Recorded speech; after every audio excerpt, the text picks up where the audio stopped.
It's time for the Commissioner's Corner, an exclusive weekly conversation about Indiana high school sports with the Commissioner of the IHSAA, Paul Neidig. Now for an up-to-the-minute report about what's happening in the constantly changing world of high school sports, here's Coach Bob Lovell with Commissioner Paul Neidig. Welcome back, everyone. This is our weekly conversation with the Commissioner of the IHSAA, Paul Neidig. And Paul, man, oh man, what a busy time for all of you. You just wrapped up girls golf last week. We have the boys and girls soccer sectionals begin, unified football regionals, boys tennis semifinals, and the pairing show for football on Sunday. So I'm not sure you could jam any more incredibly important events into the schedule if you had to.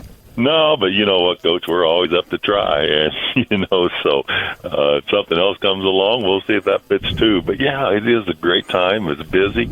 We've got a lot of phenomenal competition going on, and as you said, we're in the middle of sectional week for boys and girls soccer, so we're trying to figure out who's going to be at Carroll Stadium here in a few short weeks, and unified flag football. And Coach, you've seen it before, but the unified program, the partnership that we have with Special Olympics Indiana and the IHSAA for our champions together is just a phenomenal program, to where we take students that have an intellectual disability and pair them with traditional student athletes, and they play on the same team for their school. And, if you want to get out and see the true spirit of sport, what's going on in our unified programming is just phenomenal. I think what's also equally gratifying, Paul, is that your unified program was a student-athlete-driven project. They were the ones behind it. They were the ones that moved it forward and made it what it is. That's exactly right. Our student advisory kids, which are representatives of our member school that advise our board and the Association on Student Matters, came up with this several years ago, and it's become a national model for participation. Yeah, once again, the IHSAA and its kids, national model for something. None of us are surprised, quite frankly. We mentioned, obviously, we're at week 8 in high school football, and then Sunday we have the pairing show. It's annually, the pairing shows, I know, get huge numbers, huge views from people, and the watch party pictures that everyone sends, I think, quite frankly, aside from the obvious information, is one of the highlights of the show. It is. It's nice to see teams gather in more of a social environment, get together. They have a nice meal somewhere, and they just get a chance to relax before the tournament gets started here in a couple of weeks. And I know we watch social media pretty close on night and like to get pictures of teams out with the gatherings and push those out across our social media, and especially on the network with two of the best football minds in the state of Indiana, with Coach Lovell and Paul Condry bringing the action to everybody. I was going to ask if you were bringing some. I know Paul's great, but I was wondering if you were bringing somebody else in to be that second voice. No, look, we've done it a long time. Quite frankly, we've both lost track of the number of years that we've done it, but we're mindful of the responsibility that we have and how important this particular night is to people around our state. And we're also mindful that we get the opportunity, and we're blessed to be asked to do it, and we're going to do the best we can. But again, we're wrapping up high school football. It won't be long until winter sports begin. When does practice begin for basketball, girls basketball, boys basketball, and other winter sports while we're at this point? Yeah, and that's exactly right, Coach. It's just phenomenal, and the things that happen on an annual basis across this state are unbelievable. It's going to be a fun weekend. He's the Commissioner of the IHSAA, Paul Neidig. We have a lot coming up this weekend. Don't forget to tune into the IHSAA Champions Network Sunday, 6 o'clock to 8 o'clock for the pairing show. Paul Condry and I will be honored to be there and hopefully not disappoint anyone. Paul, enjoy the week. Once again, thanks for all you do for sports in our state, and we'll look forward to having a great time on Sunday night. Thanks, Coach. I look forward to tuning in on Champions Network. Thanks for listening to The Commissioner's Corner with IHSAA Commissioner Paul Neidig and Coach Bob Lovell. And thank you for your continued support of the high schools in your community.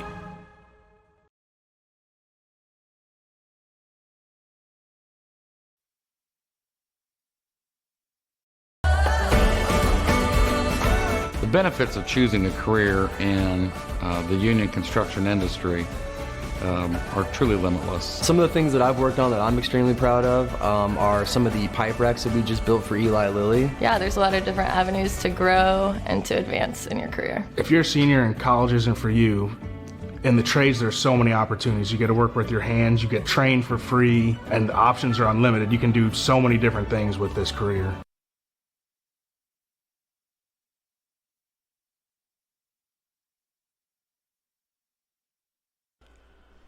Good evening, everyone, and welcome to Linton Minor Football. It's Linton Miners hosting Eastern-Greene tonight. The Miners coming in with a record of 5-2, and Eastern-Greene coming in with a record of 3-4. Looking at the weather, it's hovering right around 80 degrees, a little above that. Winds out of the southwest at 4 with gusts to 7 miles an hour. Actually, it's another beautiful night for football. Yeah. Kevin Rader joining you along with Big D, Dan Phillips, Heather Rader, Brayden Crynes, and Bubba Chancy. I don't know where Bubba went. Ran an errand. All right. Just going down and do some sprints. So we're going to have some special things for you tonight, and I'll let Heather get into some of that. Well, tonight is senior night, and we have a number of seniors that will be recognized during tonight's ball game. The first set will be at 6:40, and that will be the Linton-Stockton class of 2025 cheerleaders, and then we will have, following that, the football team and football manager. And then during halftime, at the start of the halftime show, the band, cadet, and rifle team that are seniors will be recognized as well. So we encourage all of you to stay tuned to the entire game and don't go anywhere during halftime, because obviously we want to be able to recognize those band members. And then we will be carrying their third song performance at the request of the band director by Queen.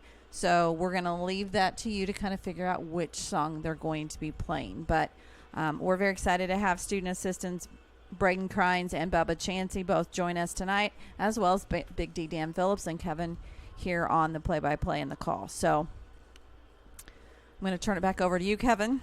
We have a lot to talk about tonight. We have a lot of stats from Big D. We're going to be joined by a special guest here momentarily at 6 o'clock. So we want to have all of you stay with us and let us know on our Facebook page. Are you watching in the stands, in the end zone, at home, on a cruise ship somewhere in the West? You're not in the Caribbean. I know that. No. And so we want to send all of our thoughts and prayers to all of those affected by both Helene and Milton and what is to follow here in the next couple of weeks. Way it's coming. Couple more it's just a wave of hurricanes. It's unbelievable. And well, there's no truth to the global warming, but we won't talk about that. We also should mention I was thinking the same thing. We also should mention that we are currently in the Jordan & Vaught Insurance pregame show. Call Ross and his staff at Jordan & Vaught for your insurance needs, whether it be home, auto, or life. His friendly staff treats you like family, making sure you are covered. So call 812-384-3535 today. And we're going to take a really quick 45-second timeout to hear from Jordan & Vaught. This is Raider Media Sports, home of the Miners.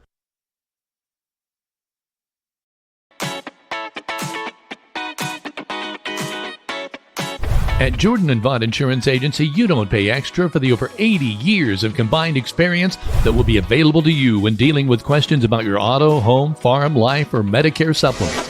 They're always there to help from 8:30 to 5 p.m. on weekdays at 123 South Franklin Street, the very same Bloomfield location since 1972.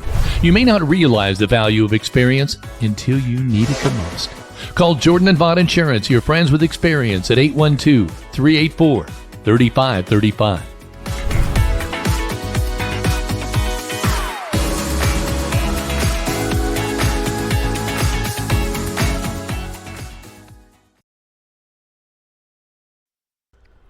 Welcome back to another great night of high school footballs. The Miners, hard to believe, but they've only have 2 games left in the regular season. And Big D, before we get really into Eastern-Greene tonight, let's talk a little bit about the selection show, which is coming up on Sunday, which will give us some answers. Yeah, and I did a little bit of research already on this, and we have in our sectional 3, according to some polls, 3 of the top ranked Sagarin-ranked teams in the state in 2A. North Posey, South Vermilion. North Posey's lost one game. South Vermilion is undefeated. And, of course, the Linton Miners. So, we got a new sectional, which is kind of nice, but we got some new foes in North Posey who went to the state last year. And, of course, South Vermilion with a good quarterback and a good passing game. Now, as far as Eastern-Greene tonight, Big D already had an observation for me that I think is pretty acute, and that's the fact, the Miners have only about 40 players on their team this year, which is one of the lowest amounts they've had in years. Well, Eastern-Greene has even less, Big D. Yeah, they just have 33 according to the roster that they have. Now, they may have added some. 7 Zingers, their big classers of sophomores. They got 12 there as opposed to Linton with 41. And our big class is that junior class of 14. So that tells you one thing. A lot of guys are going to go on both sides of the ball and play about every down they can when you get to the small football like that. And we certainly expect to have a good crowd on hand here tonight. I think so. Last week was probably the biggest hometown crowd that we've seen all year, the end zones and that with homecoming. But, you can't ask for better weather. This is the last regular season game here at the Roy. You don't know what's going to happen with the sectional draw. It could be one of those where you're on the road a whole lot. But, Eastern's not going to be a pushover. They are 3-4. They're coming off a win over Red Hill, 28-12. Red Hill, traditionally a pretty solid program. Then they, of course, played an undefeated Paoli team in that horrific rainstorm. They lost that one 38-12 last week. They got 2 wins back-to-back over Mitchell and over Clarksville pretty convincingly, 59-26, 36-16. That was after an 0-3 start, but those were Springs Valley a 45-0 loss. They lost to North Knox 40-21 and North Davies 20-7. Then I think they made some changes. They moved the Lewis kid to a quarterback, and then they've turned around now. They won 3 of their last 4. So this is not a team coming in, with the season's gone to waste. At 3-4, they're shooting for a 500 record. And, of course, like every team we play around here, they want to beat Linton very badly. So Miners have to come out and take care of business. Number 12, Peyton Lewis, by the way, the senior that Big D was referring to, 6'2", 285. Yeah, now if he gets through that first line and he's coming to the secondary, he may be carrying the line with him. How would you like to come up and have to hit that guy? You're going to have to hit him low and not going to hit him high. And he had a couple of runs last year. It's going to take more than one, most likely. Got to get him low and hang on, and somebody's got to hit him from the side. But, he's been their main – all the stats I have on him, he's really the guy. He's thrown pretty good. He's, I think, 600-plus yards throwing the ball, so he's very capable of doing that. They got receivers who can catch the ball, and they have another running back, number 5. I think his name is Jones. Don't have it in front of me yet. Well, I do have it in front of me. His name is Bryson Jones and Brody Teague. So, of course, we'll go over this as the game goes on. But, he's – you remember last year they graduated that running back, James Lewis, who really – was a really good player, and he brought them back into contest. If you remember, late in the first half they scored, and all of a sudden they kind of got into the game. Linton, last week against North Knox, the first series we were 3-and-out, punted, and then we scored every single time we touched the ball. So I know Coach wasn't happy about the start, but the offense did respond. And Kevin, when you got the weapons, you got McBride that you can have quarterback. He started the game, then of course, Oliver came in and played quarterback, and at the very end, Russell Goodman came in and quarterback. That's hard to defend when you got 3 different styles. It is, and when you can be successful at all 3, and sometimes expectations are your enemy because you get the feeling that when the passing quarterback is in, they're going to pass, and all of a sudden McBride takes off and he has wheels.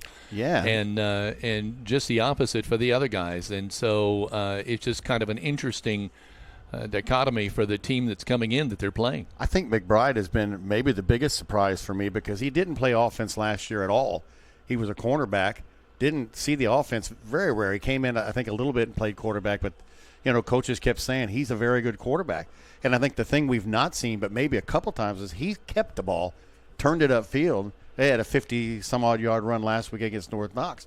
That kid can run the ball and turn on the juice, so he's a guy that if the teams focus extensively on Voigtchild and Goodman or Oliver, look for McBride to somewhere come in there and have a big ball game. I think there is the possibility that we may see all 3 quarterbacks tonight. I think that's, I think it's almost a roll of the dice as who's going to come out and start. McBride played most all of the first half, and then it just seemed like randomly Oliver came in, and I think they wanted to get Goodman some snaps as well. Then we saw the JV kids come in, and I know Harrison James had a good run, and Reuben Goodman. We got to see some of the younger guys, I thought, last week that we're going to be looking for. We've been talking about Oliver, I hope I got the name right, Stevens, 22. Yes, that's right. He had a couple of plays on defensive side, and I thought, well, where has this guy been all year? So our schedule's not been the type that we've seen blowout games to see these younger guys play in the JV games. So they're having a problem with games, cancellations, and talking to the junior high coaches before the game. They said they only played 6 games. So they have a large 8th grade group that looks to be very good. Got another Andrews on the way, if you can believe that. But the 7th grade are only like 12 or 17 people going out. So the numbers game kind of plays with us because we just don't have the opponents to play. You are listening to Rader Media Sports. We're going to take a break and time out for the Eastern-Greene Linton game tonight as we're in the Jordan and Vaught Insurance pregame. This is Rader Media Sports, home of the Miners. Hello there, I'm Corey Motter with Century 21 Sheets. Are you a first-time home buyer and you just don't know where to start? Perhaps you're looking to downsize and you need a listed property and get top dollar. In any of those situations, you need a professional agent on your side. I have successfully opened doors for clients for over the last 4 years, and it is a complete pleasure of mine to be able to help them end one chapter and begin a new one. Navigating the real estate market can be complex, but with the right guidance, it doesn't have to be. Let me help you understand the housing market, and let's negotiate the best deal. So together, let's open a new door and close it with Corey.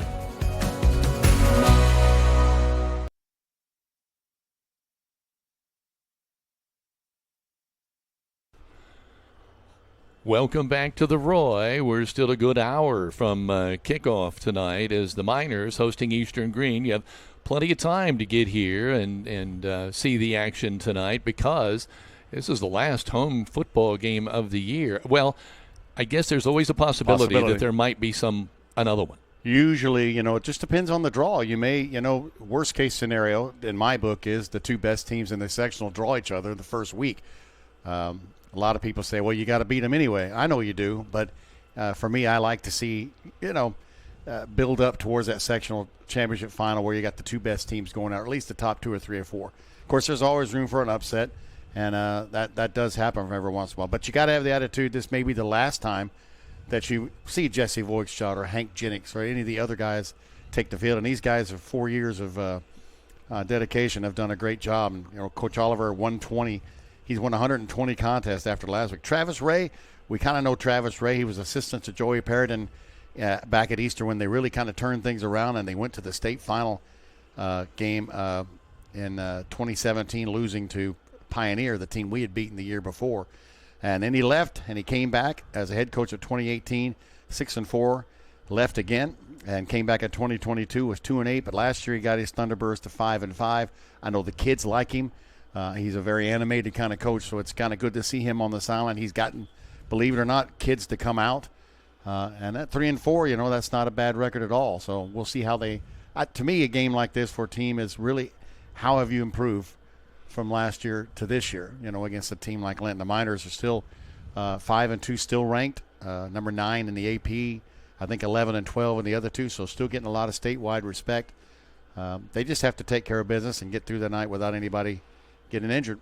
Another thing to talk about, Heather, is where we were, of course, last night when we brought the volleyball season to a close, the regular season last night on the road, with the Miners winning their, what was the 21st win of the year? 21-10? They're 21-10. They were victorious in 3 sets at the Mitchell, home of the Blue Jackets, and we carried that game live, and we're very thankful to Jeff Callahan, the interim athletic director, for being so kind yesterday to get everything ready for us and get everything set up. And next week is sectional week, and we have a lot of broadcast that will start on Tuesday evening. We will carry West Vigo versus Bar Reeve.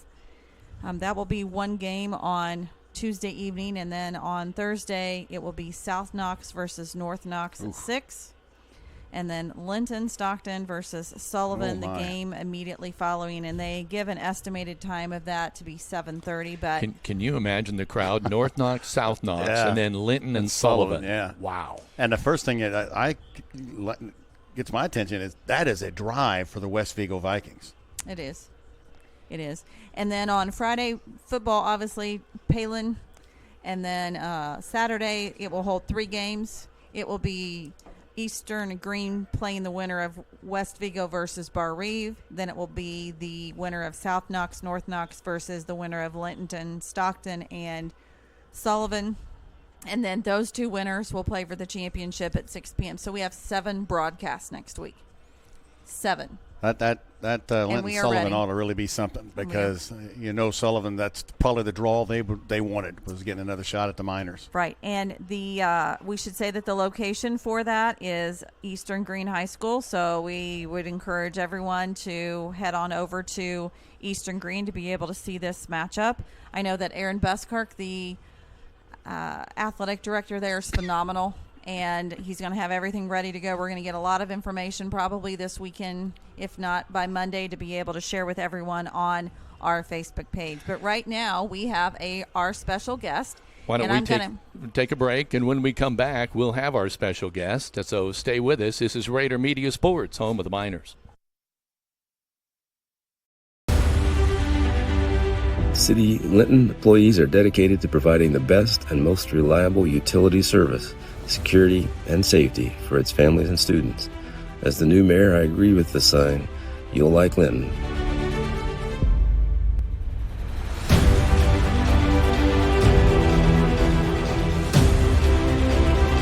But you'll really love our Miners.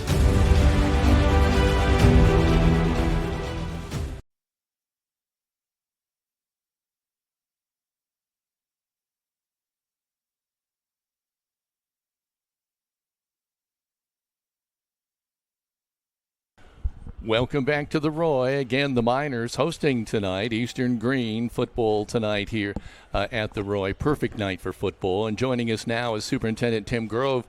Welcome. Hey, thank you for having me. I think it's the first time we've had you up in the booth. It is, and probably after tonight it may be the last one anybody wants me up here.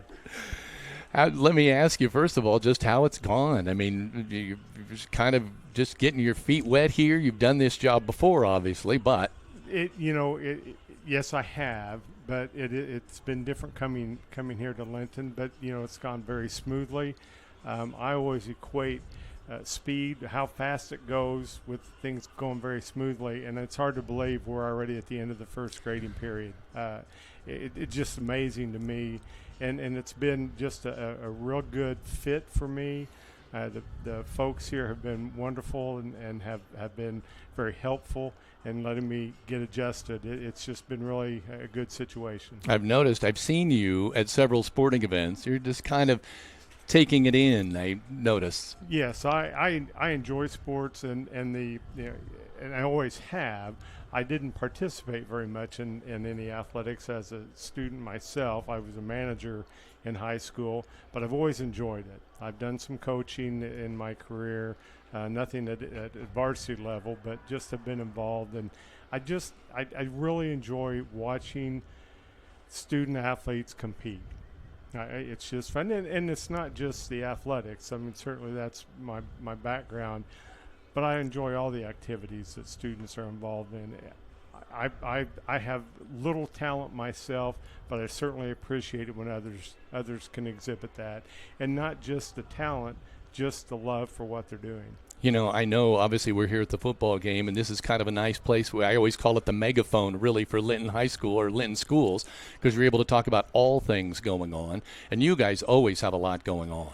Yes, we do, and you're right. We're getting ready. Again, we'll talk a little bit of athletics. We've already had the tennis sectional, which took place last week, and we had a good season. A young team, and I think they performed very well. We had girls golf, which was before that, and again, we had some success there with. Amelia Lynn advancing to the regional. So that was a successful season.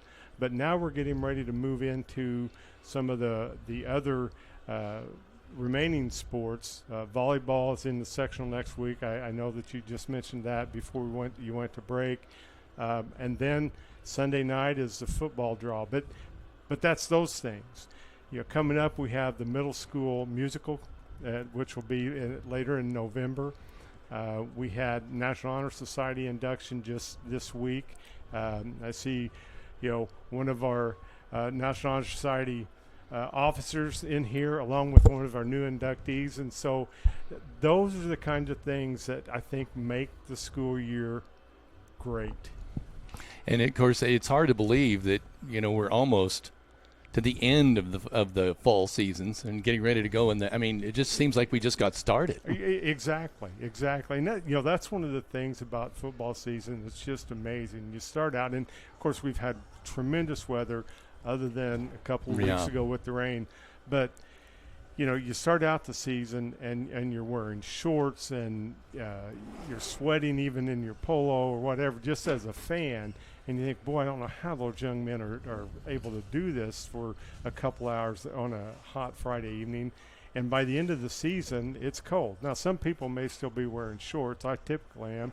I actually forgot to bring my shorts with me today to change into. But, it's just that's the season that just changes from beginning to end.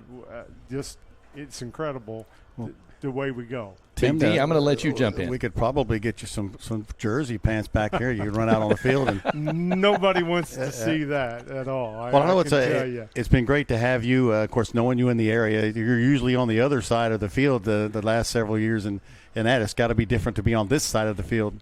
It is, obviously, and I still have ties to North Knox, which is I still live in that area. My wife works and coaches there, and my sister and brother-in-law. Sister doesn't coach anymore, but my brother-in-law still coach. So I do have those. Obviously, I had ties to South Knox. I was there for a long time. So the connection with Linton-Stockton and what they had is certainly a known entity. But that was one of the attractive things about it, not just the athletic part of it, but as I talked to people about coming here, the thing I said was, that Linton has things going in the right direction because you don't have sustained athletic success if that's all you're focused on. Right. And as I've been here and learned all the programs, it's just confirmed what I thought about academically, all the different things they're trying to do, that plays together. And the superintendents, your job, you're dealing with budget, you're dealing with things that probably people don't like to deal with a whole lot. Your typical day would consist of what? Well, it is a lot of that, looking at the kinds of things, financially, where can we be? You want to know, our numbers, and I will say our enrollment on the count day, the official ADM count day, ADM is average daily membership. We're up 7 students overall for the corporation, so we're sitting right at $12.99 for the corporation. But I do things like that, and just the everyday management of the whole business of the school corporation. I'm very happy, very blessed to have a great treasurer. Katie Elliott is the numbers person. And the other gals in the office, and I hope that's not politically incorrect, right. but they are. Right. Barrett Goodman and Janine Padgett, they're just tremendous help, and they've been great helping me to adjust. What kind of difference is it coming from county schools to a town? It's a different way things operate. It is, and the biggest part about it is, and I won't go into a big long diatribe about explaining it, but circuit breaker. Right. We're a community school that's in a community that has a town government and a lot of the needs that they have. The municipality has police and fire protection and the utilities and all those different things. It really limits the tax base. That's something I didn't have to deal with previously as a superintendent, and it really impacts the things that we're able to do. But as I come in here and I see those limitations, I am even more amazed at how Linton has been able to work around that hurdle. Well, it's been great to have you here. Thank you very much for coming up and talking to us. And it's great to have you here in Linton. Well, it's good to be here, and I appreciate the opportunity to talk. And now you know that we've got, well, now, Bubba, I was going to brag about you, and I turn around and you're acting I was going to say, we got great kids helping us out. Absolutely. And you did do a great job on announcing the name. So the other night, thank you. We watched it.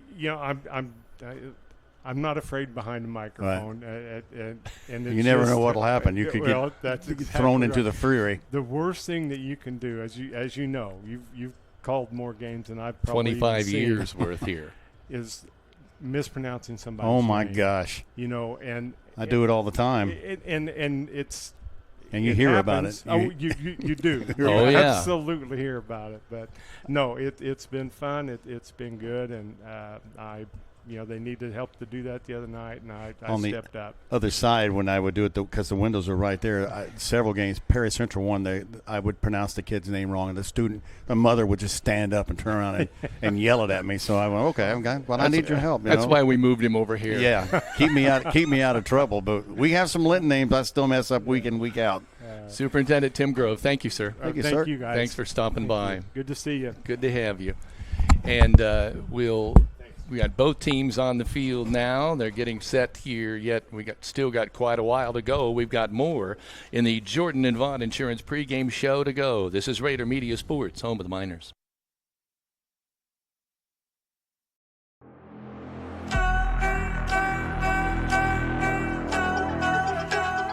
Hi, I'm Reilly Pilot. I've been cheering for 2 years, and I'm looking forward to this season the most would be senior night.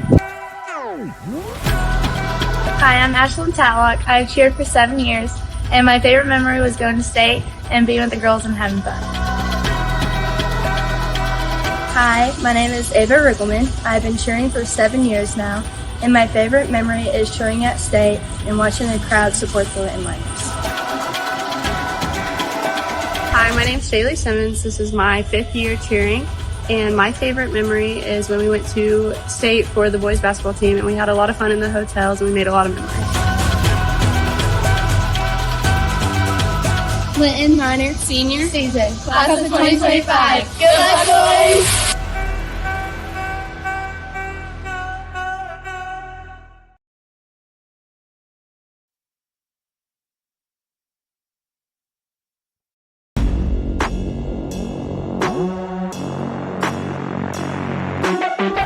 I'm Jesse Woodschild with the senior class. I've been playing football since I was in 2nd grade.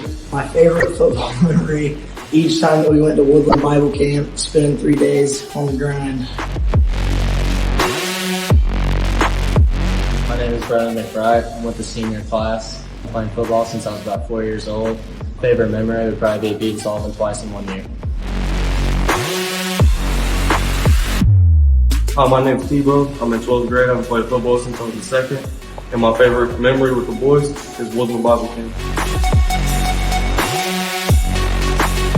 I'm Colin Webster. I'm with the senior class.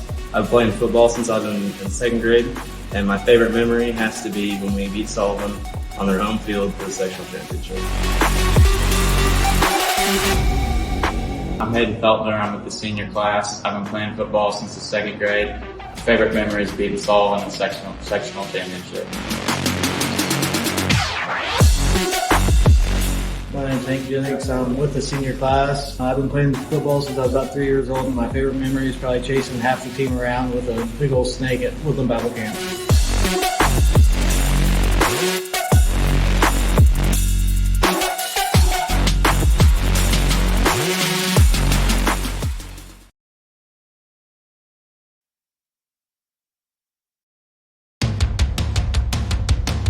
Hi, my name is Caitlin Jenkins. I have been on the flag team for 3 years, and I have been in the band for 8 years. I am most excited for this year is to spend time with all the seniors one last time.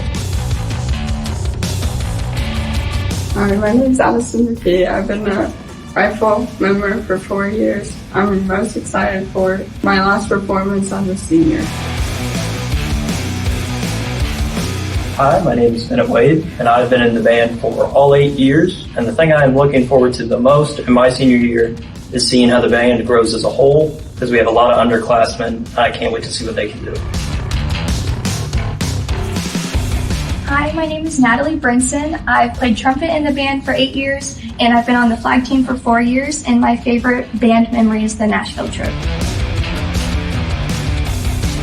Hi, my name is Theron Hibbard. I've been a flag for 3 years, a rifle and dancer for 2 years. My favorite memory of minor cadets is how I joined. Someone dropped out on the 4th of July parade. My tryout was July 3rd, and I marched to the parade July 4th.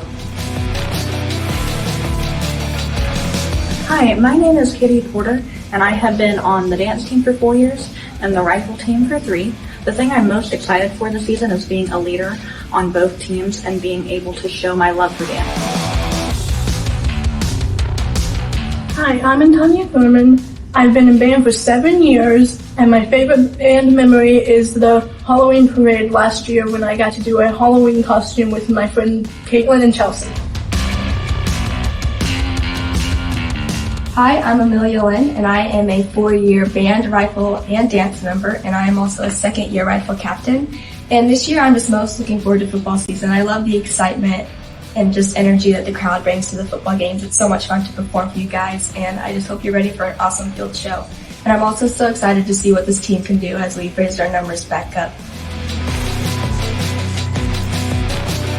Hello, my name is Olivia McKee. I've been a band member for 2 years. I've been a rifle member for 4 years.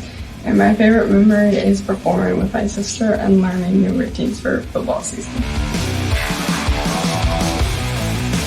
I'm Kennedy Hibbard, and I'm a 2-year flag member, and what I'm most excited for this season is basketball season and getting to do routines with my twin brother. Hi, my name is Bentley Ford. I've been a minor cadet, flag, and dance team member for 4 years. And my favorite memory on the cadet team is the inside joke we have from my freshman year. Hi, my name is Aislinn Roach. I have been a member of the band for 8 years, and then I have been on the flag team for 4. And we have some very exciting routines planned for this season, so just make sure you come out and see them. So that's what I'm most excited for.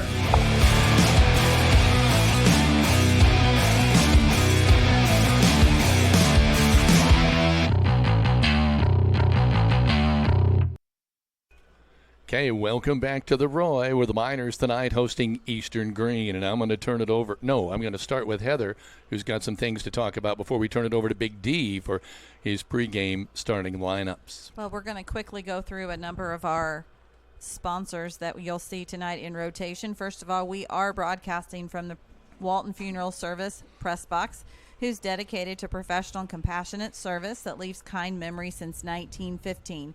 From one generation to the next, from one family to another, Todd and Cindy Walton are proud of their funeral home's heritage. Their families have been there for this community for over a century and look forward to serving for many more years to come.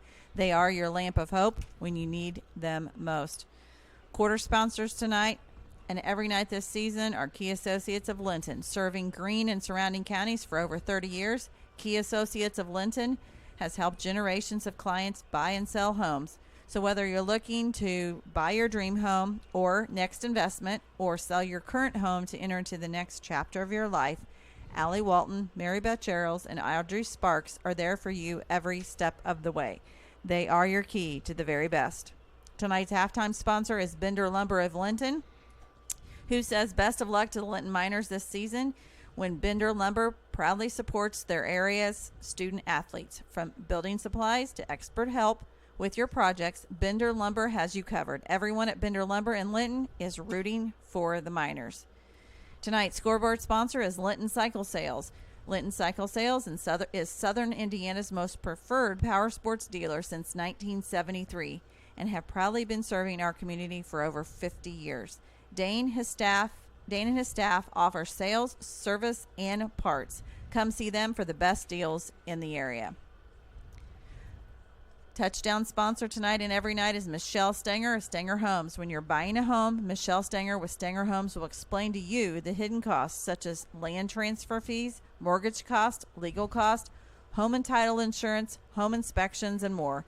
Give her a call, 812-219-2307. And we should also remind everyone to stay tuned to the E2 Custom Creations post-game show. They offer custom laser engraving for keepsakes, personal gifts, home decor, signage, awards, and more, and many other custom made-to-order products. Product services include engraving on cutting on a variety of metals, including wood, acrylic, leather, granite, marble, glass, and coated metals, just to name a few. And also a reminder, during the E2 Custom Creations post-game show will be the Valdico Insurance Player of the Game. We should say thank you, too, to our 2024-2025 Minor Pride sponsors, the Grill of Linton, Jordan Vaught Insurance, Crane Credit Union, Linton Sporting Goods, Jathan Wright of Indiana Farm Bureau, Team Ortho, Audrey Sparks of Richard Brown Insurance, E2 Custom Creations, Corey Motter of Century 21 Sheets, and Alicia Cornelius with Indiana Farm Bureau. And now it's time for the starting lineups, sponsored by Klusner Construction of Linton. Whether it is a remodel or a new construction home, you know it's going to be done right the first time, every time you choose Tony and his crew. So call Bart Wade or Tony Klusner of Linton today. Big D? Well, the Eastern-Greene Thunderbirds come in with a 3-4 record, a team that has thrown the ball fairly decently and also has run the ball fairly decently, but they've given up a little bit. They average on the offense 255.8 per game, 145 of that on the ground, 110 of that in the air. They've had a couple of big games of rushing over 300 yards against Mitchell and against Clarksville, and put up 144 yards in the air last week against Red Hill. The big man on campus at Eastern is Peyton Lewis, a 6'2", 285 senior.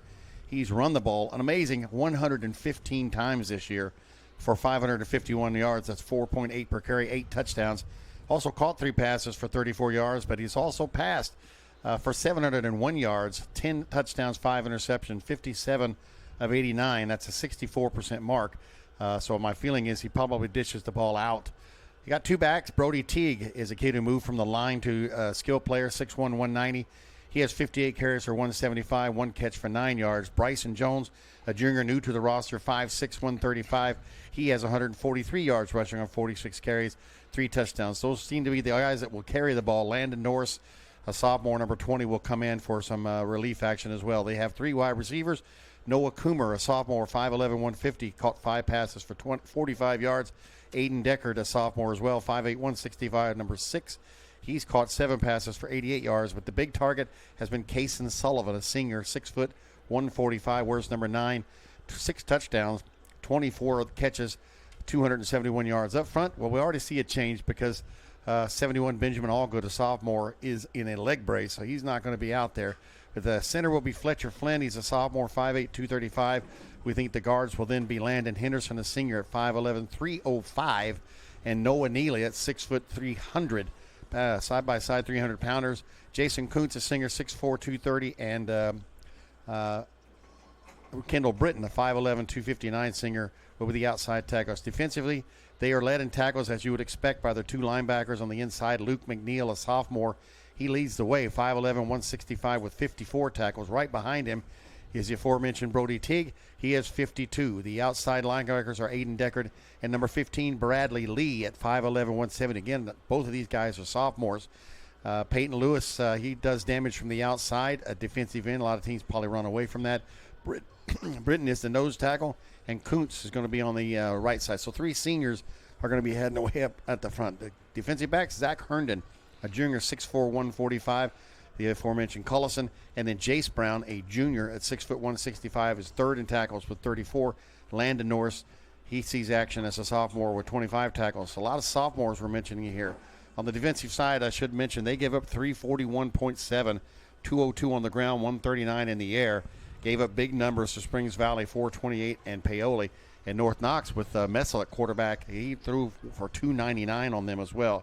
Looking at the Miners, of course, we never know exactly who's going to be starting at quarterback, but we do know that, I got that backwards. The Miners are 341.7, so the offense has been working great as of late. Last week we saw Braylon McBride, a senior, start at the quarterback position. He has hit 45 of 70 pass attempts for 649 yards. Keep in mind, that's playing part-time. He's 64% of his passes, 7 touchdowns, 2 picks. He's also run the ball 25 times for 161 yards. Over 6 yards to carry, 2 touchdowns. The running back has been Jesse Voigtschott, another senior, 5'7", 165, kind of the spark plug of this Miner offense. 609 yards rushing, on 94 carries. He had 3 100-yard games and a 90-yard game this year. 5 touchdowns for him. Also caught 5 passes for 30 yards. Russell Goodman, if he's not quarterback, will be wingback. He's about 253 yards, 6 touchdowns, 65 carries. He's also thrown the ball 13 times for 88 yards. Cooper Smith had probably his best game of the year last week. He's got 43 carries for 193 yards, also 10 catches for 173. Hayden Feltner has been really the star receiver, 6'3", 170. He's got at least 2 to 3 catches in every game this season, 25 catches, 338 yards, 3 touchdowns. But Paul Oliver's right there. Other than the first week against Marion Local, he's been on the target as well with 20 catches for 345, 4 touchdowns. He's 13 to 21 throwing the ball for 239. That's 62%, 3 touchdowns, 2 interception. He's run for 103. Up front, we know we're going to see Tyler Franklin, a sophomore, 5'11", 195. I got this one wrong all over the place. I think Scarborough is going to be playing tonight. That is Tanner Scarborough, a sophomore, 6 foot, 175. 2 sophomores on one side. Dresden Kenworthy, player of the game last week, a center, junior, 5'11", 185. And then the bright side is Corey Andrews, 6'3", 250, and Hank Jennings, 6'2", 250 on the right side. Probably going to also see a couple of other guys. Number 72 is the one I want to make sure and mention. Aiden Sparks will get in there. He's a junior, 6 foot, 210. The minor defense led by the inside linebacker. Listen to these numbers. Corey Andrews, 6'3", 250. I call him the menace. 96 tackles, 37 solo, 9 tackles for loss, 5 hurries. So this kid is all over the field. Take those numbers away, and then you got Russell Goodman, who's a junior, 6'2", 185. He has 61 tackles. So he has 5 tackles for loss and a sack as well. 2 guys combined for nearly 160 tackles. Outside backers have been Cooper Smith, Paul Oliver. Up front, we're going to have Hank Jennings, who's been playing well as of late. Trenton Howard, T-Bone, a senior, 6 foot, 235. Chris Lyons is going to be out there, a junior, 5'11", 185. The backfield, Hayden Feltner, Braylon McBride, Harrison James, a sophomore, 5'10", 155. Jesse Voigtschild at free safety, and we mentioned him. He's 30 tackles with 40. And definitely want to mention number 20, Colin Webster, senior, 5'9", 155. He also will see action in the safety position.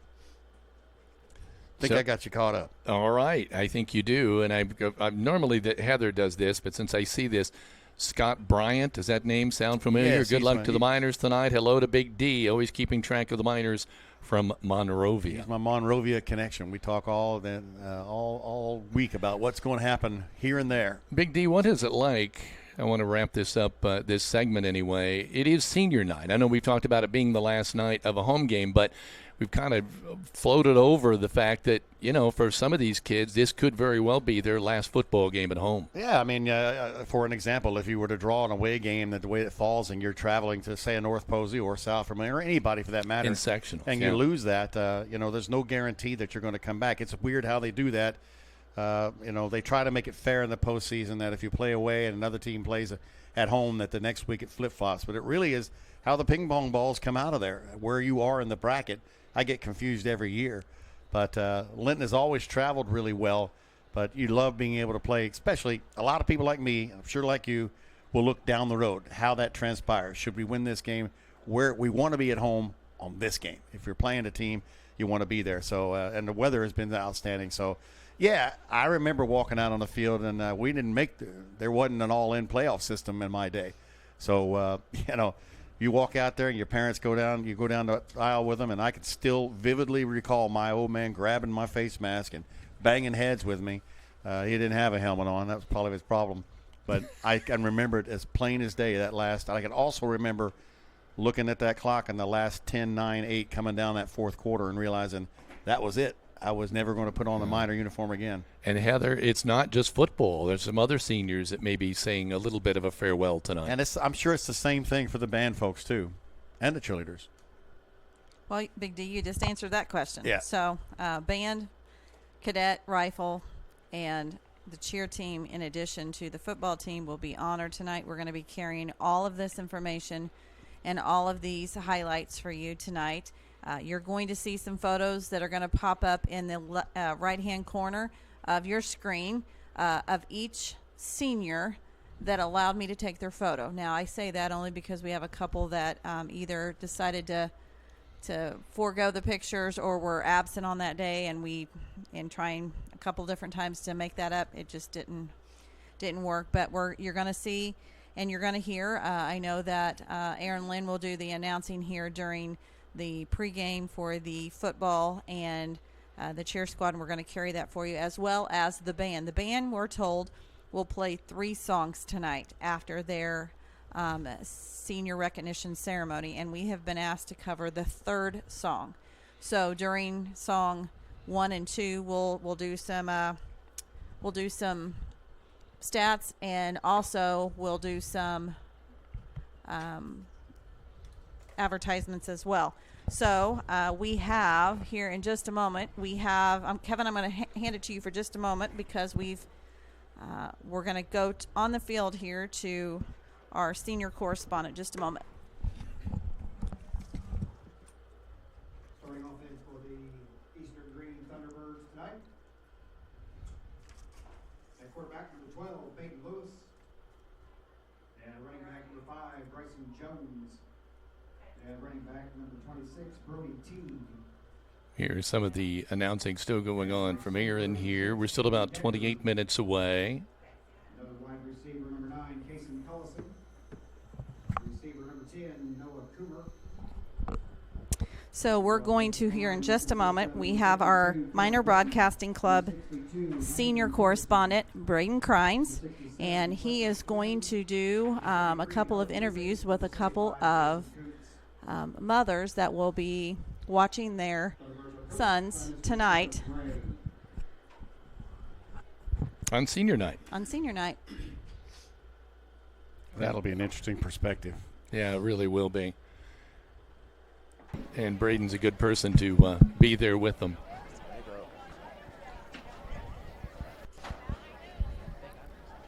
I think we can hear him a little bit.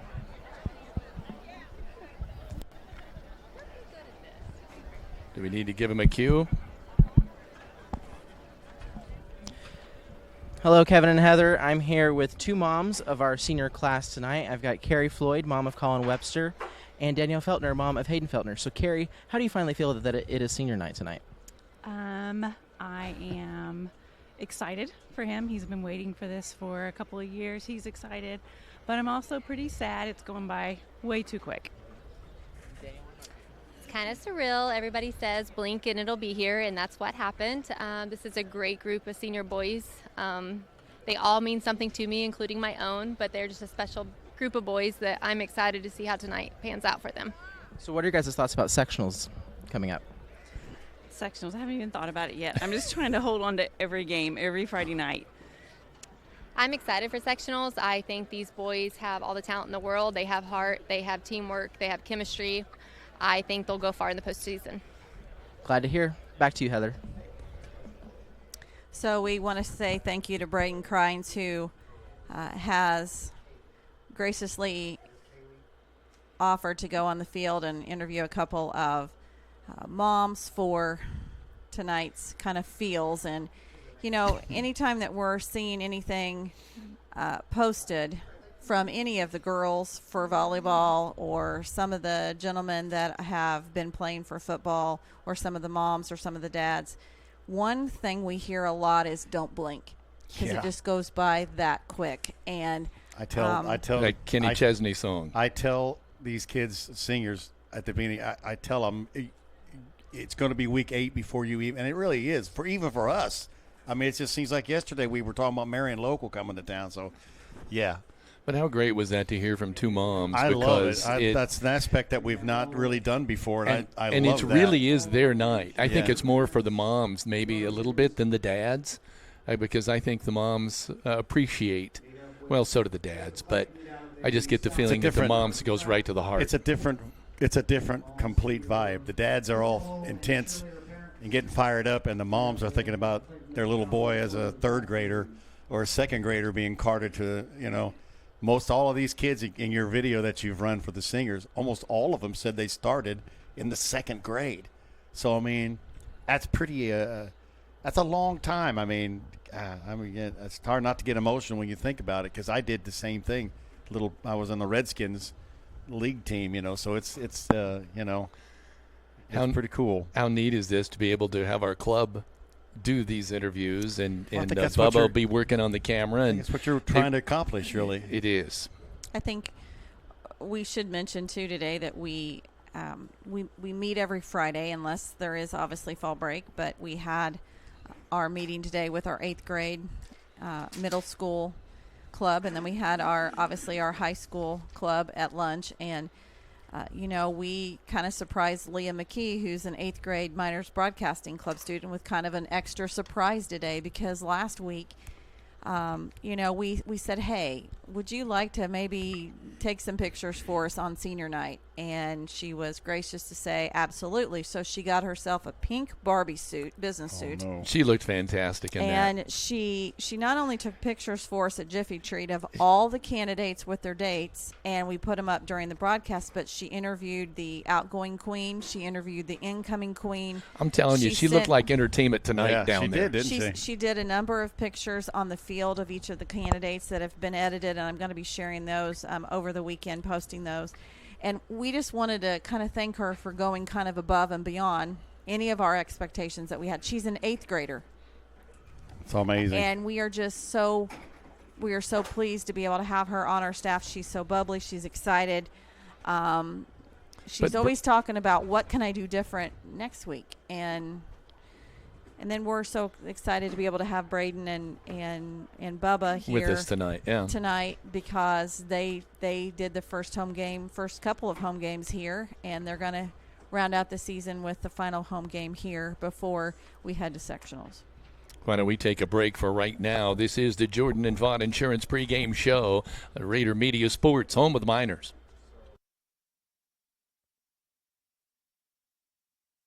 You ever been out here? Where sunrise is not only seen, but also felt. Where chasing friends around isn't just a thing of the past, where wrong turns always feel right. So meet us out here, the all-new Razor XP. Since 1973, Linton Cycle Sales.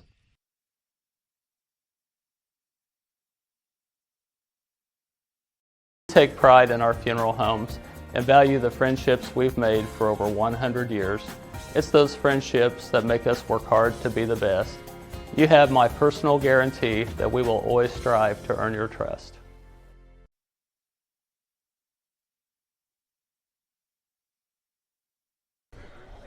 Welcome back as the Linton Miners come out and take the field. Again, they'll still be warming up. We're still a good 22 minutes away from the kickoff, which means if you're listening or if you can hear our voice, you still have time to get over here. It's a beautiful night for football. 22 minutes on that clock, so that's plenty of time. And the one thing we've not mentioned all broadcast yet, Kevin, is the Miners are in their senior uniforms, the blue jerseys.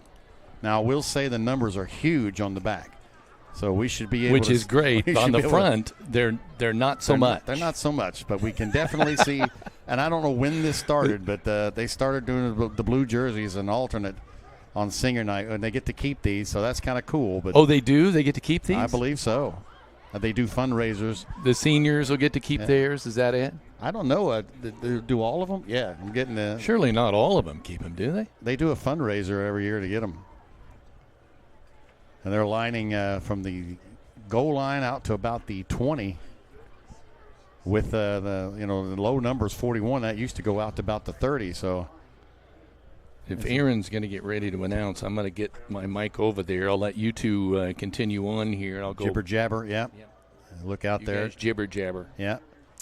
And so you're going to notice at the bottom of the screen, I have fonted every senior, their escorts, as well as some information as how long either they've cheered or played football, and when they were asked what their future plans are.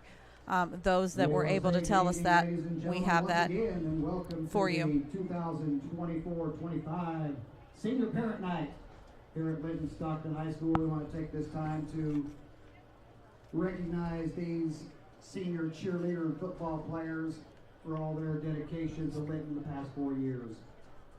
We begin with the cheerleaders. Ava Riggleman. Ava is being escorted by Tim and Christine Riggleman. She's been a cheerleader for 7 years and a varsity cheerleader for 3 years. The most influential person during Ava's cheer career has been her parents. They always show up and support her no matter the circumstances. She feels very blessed to have parents who will listen to her and help with cheer. Her favorite cheer memory is helping at the many minor cheer clinics. Ava's future plan is to attend USI and major in elementary education. Ava Riggleman. Shaylee Simmons. Shaylee is being escorted by Derek and Lindsay Simmons. She has been a cheerleader for 4 years and a varsity cheerleader for 3 years. The most influential person during her cheer career has been her mom.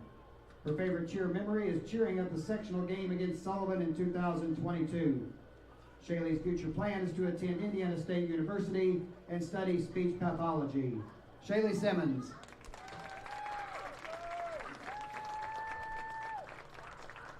Maylee Pylant.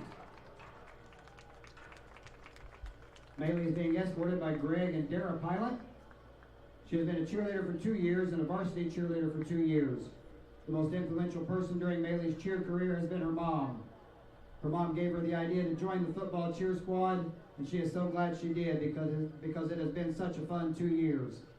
Her favorite cheer memory is cheering at the Sullivan game each year and the bus rides to away games. Maylee's future plan is to attend a 4-year university to study nursing. Maylee Pylant.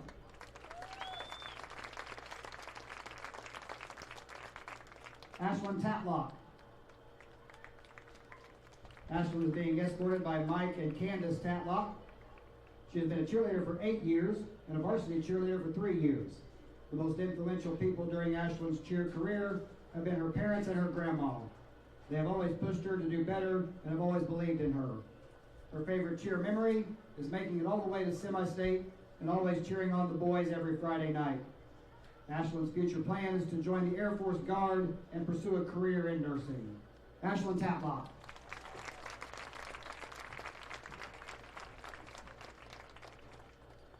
Lillian Hinkle.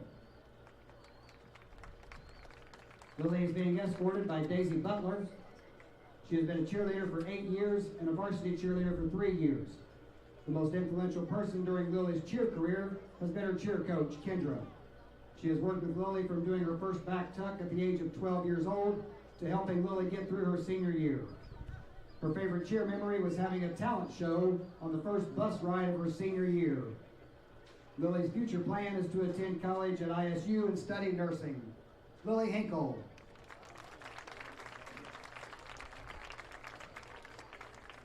Kaylee Goodman. Kaylee is being escorted by Russell Goodman and sisters Ashley, Heather, and Danny. Kaylee's mom, Stephanie, is unable to be here due to her job at United Way.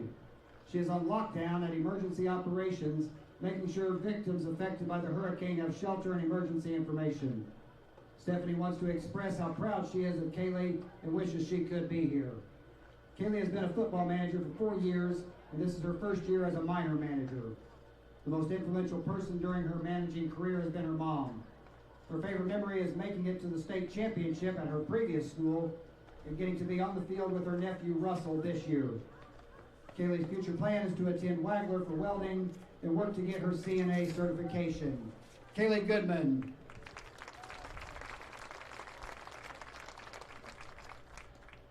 Next up are senior football players. Number 69, Hank Jennings. Hank is being escorted by Jake and Lacey Jennings. He has played football for 15 years and varsity football for 4 years. The most influential person during Hank's football career has been his grandpa. His favorite football memory has been Woodland Bible Camp all 4 years. Hank is undecided at this time of his future plans. Hank Jennings.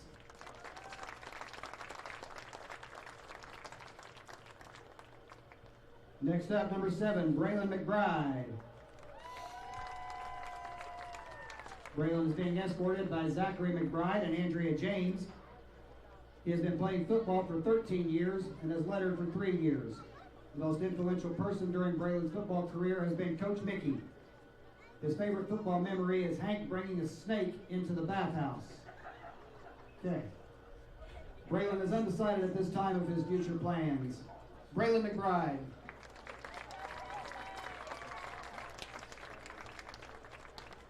Number 8, Jesse Voigtchild. Jesse is being escorted by Mike and Terry Voigtchild. He started playing football in 2nd grade, and he has lettered 4 years and has been a captain for 2 years. He has earned his blue face mask for 3 years. The most influential person in Jesse's life during his football career has been Coach Magny. One of his favorite football memories was the snake at Woodland Bible Camp. Jesse's future plan is to attend Harvard to study law. Jesse Voigtchild.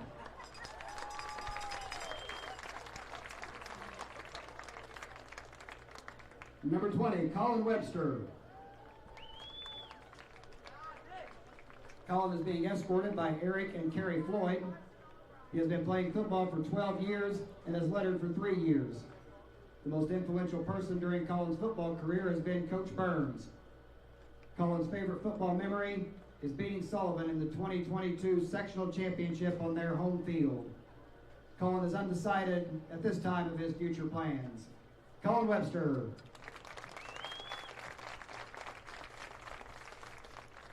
Number 53, Trenton T-Bone Howard. Trenton is being escorted by Amy Lappin. He started playing football in first grade. This is his first year starting as a Linton minor. The most influential person in Trenton's life during his football career has been Coach Jake Jennings. He has always been there when needed. His favorite football memory is every defensive practice, telling stories and having a good time. Trenton's future plan is to study criminal justice and become a police officer. Trenton T-Bone Howard.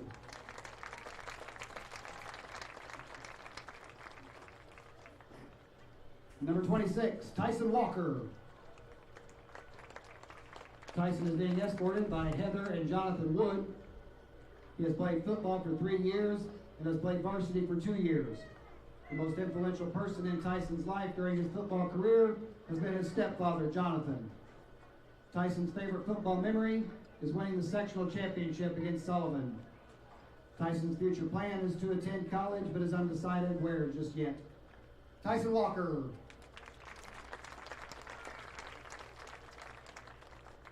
Number 19, Josh Singleton. Josh is being escorted by Amanda and Jamie Edmondson. He has played football for 9 years and has lettered 1 year. The most influential person in Josh's life during his football career has been Coach Franklin. Josh's favorite football memory is getting ejected from a middle school football game. Josh's future plan is to join the workforce. Josh Singleton.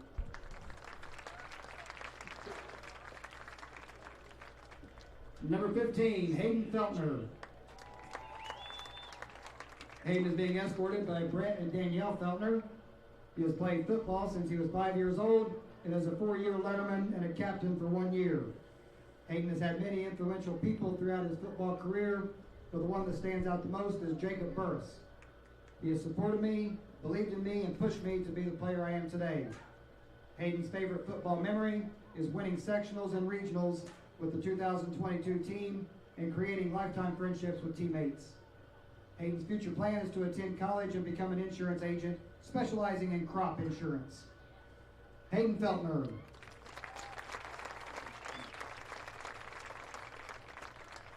And one more round of applause for these 2024-25 senior cheerleaders and football players and their parents.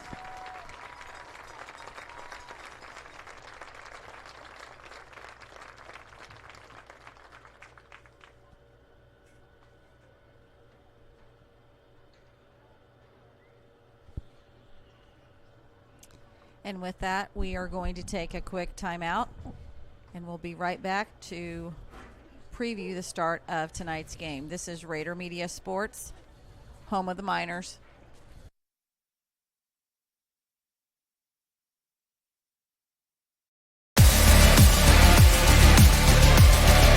Whether it's the classroom, the field, the stage, or the court, it's time for another production of Rader Media Sports, home of the Miners, on the Champions Network of the IHSAA.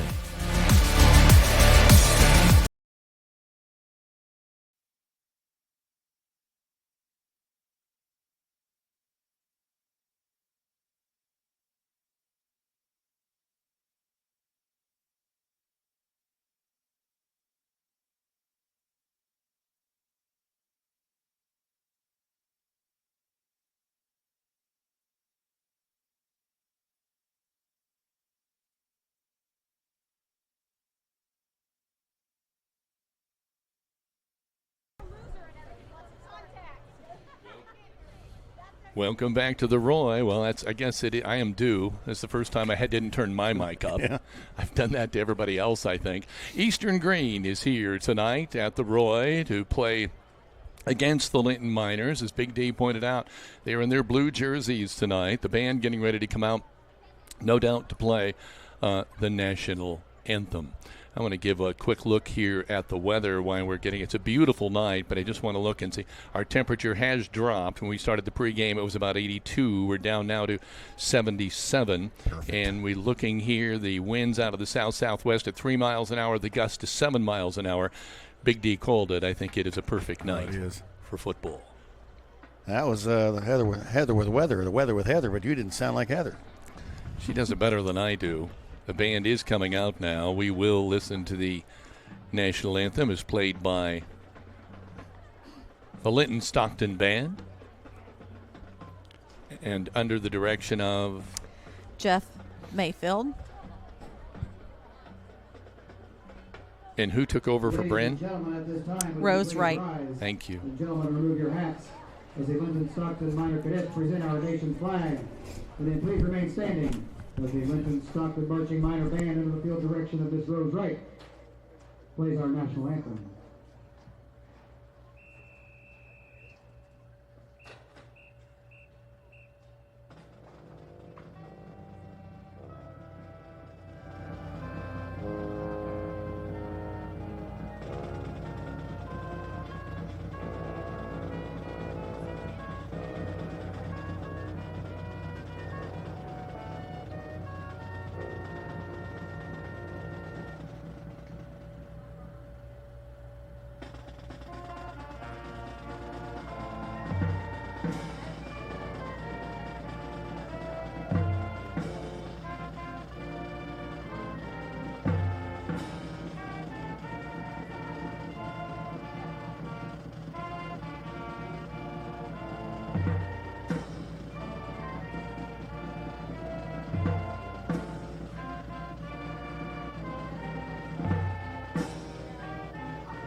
Job well done there by the Linton-Stockton Band tonight. Again, Kevin Rader, yours truly, Heather Rader, Big D, Dan Phillips, Brayden Crynes, and also Bubba.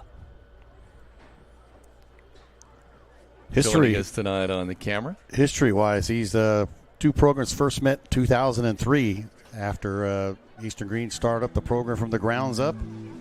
The Miners won a whole bunch in a row, and then finally were defeated in 2017 in a 36-12 game that was a barn burner. But overall, the Miners are 23-1 against these Eastern-Greene, winning last year 47-14, the year before 62-7. It's been a while since there's been a real competitive game, but every year it just takes a couple of turnovers and some mistakes to keep a team in the ball game. And you hear Inner Sandman getting ready to blast out. We are broadcasting from the Welch and Cornett Walton Funeral Service press box. We're gearing up here for Linton Minor football.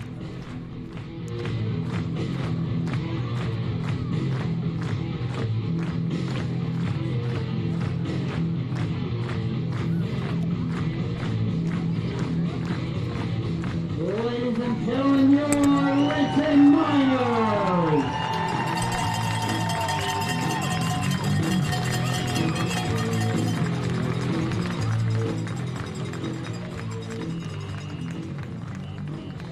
So the Miners have taken the field. We'll wait now for Eastern-Greene to make their appearance tonight. And then we're just about ready to get this thing underway. We're still a little over 4 minutes yet before the start of this football game. The band still playing out there, fans still standing. Lots of minor coaches, which include lots of minor former players. When you look down there. We want to say thank you to those that have already checked in with us on Facebook to let us know that you're either watching our live stream or you're watching in the stands or in the end zone. So thank you very much. I love the fact that some of you are taking selfies and sending them to us, so that is great. That is great. So thank you for that, and we will, as always, return every comment on Facebook at the end of tonight's broadcast. I also want to say I hope you, if you're listening or watching at home or on the road somewhere, that you appreciate the fact that we're trying to bring that extra audio into your home or into your wherever you're watching or listening to this ball game, so you can hear the band and you can hear the fans and you can hear Aaron making the calls from the press box, and it just kind of brings it all home, Big D. Yeah, it makes it feel like you're there. Really, it's kind of like you're sitting in the stands, and particularly if you've got it hooked up to your TV or something like that where you got the sound going. I hear a lot of people like to do that. But I tell you, it sure is a beautiful night to come out and support the local boys. And see Eastern's got some folks. It's because of the big county. It's a long way over from Eastern-Greene over here. As you guys know, making that trip for volleyball. Look down memory lane. Last year's game started off with Ashton White. Remember, number 33. Ladies and gentlemen, your 2024 seniors. Number 7, Brayden McBride. They're introducing the seniors again. Let's listen in. Number 8, Jesse Boychild. Number 15, Hayden Feltner. Number 20, Colin Webster. Number 26, Tyson Walker. Number 53, Trenton Howard. Number 69, Hank Jennings.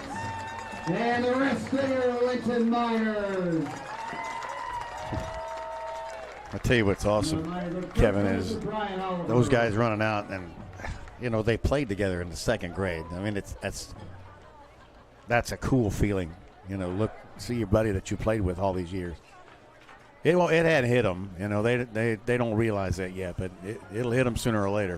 Can I just say that from a photographer standpoint, I love the sunset coming down on the field.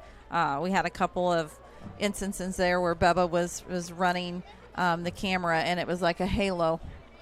Yeah, it looked right great. over the top Looked of great. the Linton field here at the Roy. So there it is. Bubba always has a halo about him, anyway. Right there it is, Kevin. Right there it is. Look. Oh, that's great. It's great. Kind of like spotlights from heaven coming down. Blessing football tonight, and as we say that, there's obviously, you look out, there are some team members for the Miners who like to take a knee, and they are doing that right now before this ball game. We're just a minute and 30 seconds away from the start of this one now, and we've got people lined their chairs in both end zones. I will say I think those chairs probably started showing up sometime early this morning. Yeah. And things in the stands as well. I want to also send out senior night Eli Scott at North Davies, who was a Miner for a lot of years. And, of course, when you talk about the kneel down, can't help but think of Jimmy Wright up at Terrell North as well. Lots of hugs going on. Of course, Coach Mark Jennings always with the road crew yellow emergency jacket on out there, or the coal mine, I should say. And I think we should probably go ahead and, even though we don't know names, we should offer thoughts and prayers to those in the mining accident that happened last night. My understanding is there were 8 injured and 2 lifelined. So our thoughts and prayers are with those families of those miners, and I really don't have real words, life, to real be life honest. miners. Yeah. Yeah, and we're also obviously thinking about everybody down in Florida or anywhere, North Carolina, anywhere affected by the hurricanes as well tonight. There's a lot of bad in the world, but right now at this very time. Right now at this very time, you're seeing Coach Oliver walk through the crowd His team. minor players and give hugs and words of encouragement. This is one of my favorite pre-game traditions that we've seen from this press box. And I have to say, I love the blue blue and red Oh, there's uniforms. always got to be one of you, always in the house. There's Well, got to be one of you. I understand I'm not calling the numbers, but Yeah. it's nice to see these make an appearance for one game each I year. know. Well, Big D is right. From the back, they have no problems. Well, from the they back. used to be stars, and they were really. I know the guys who have to call it up here. They were like me. You couldn't tell 26 from 28 from 25 at all. But now they've got the big numbers. That's a little bit easier to do it. I'm a diehard red. I like the red color, but it's nice as a change. Okay, all right. I like how you even say that. Red, like, you're driving the point home. Call red. it fire. Red on red. Red on red. As a reminder, this Sunday is the draw for the 2024 IHSAA Class 2A sectional for Linton-Stockton and the other 7 teams that will be in this sectional. So we will, as soon as the draw happens, and we can share this with you, we will post it on our Facebook page. And then, as always, Monday morning, we start to apply, start getting ready, and we'll keep you posted as the week progresses. Eastern-Greene is taking the field. I've never seen this. I don't think I've ever seen it in my 25 years.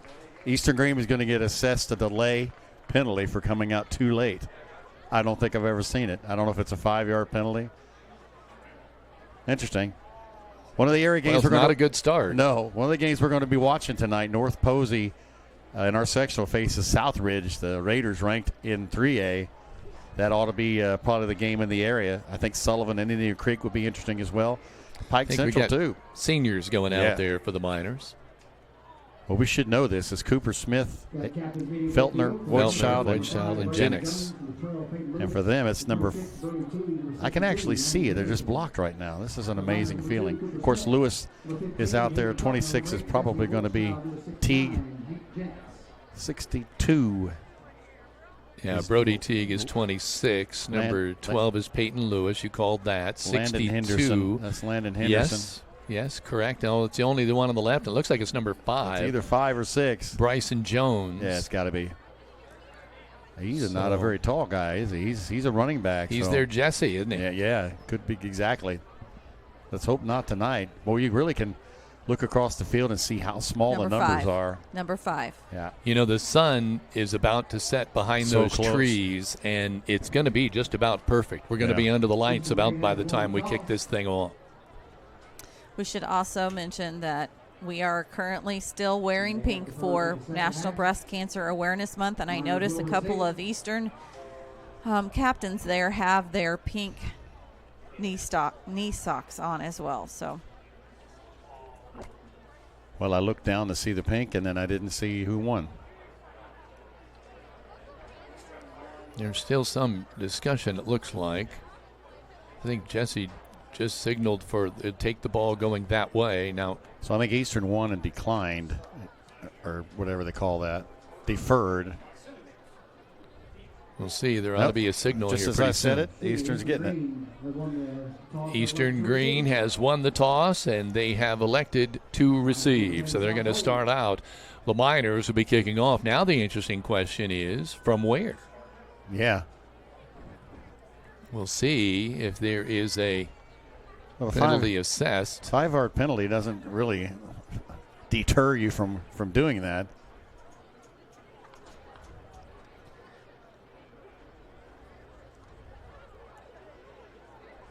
You can hear the crowd. They're ready for some football. They're getting geared up here.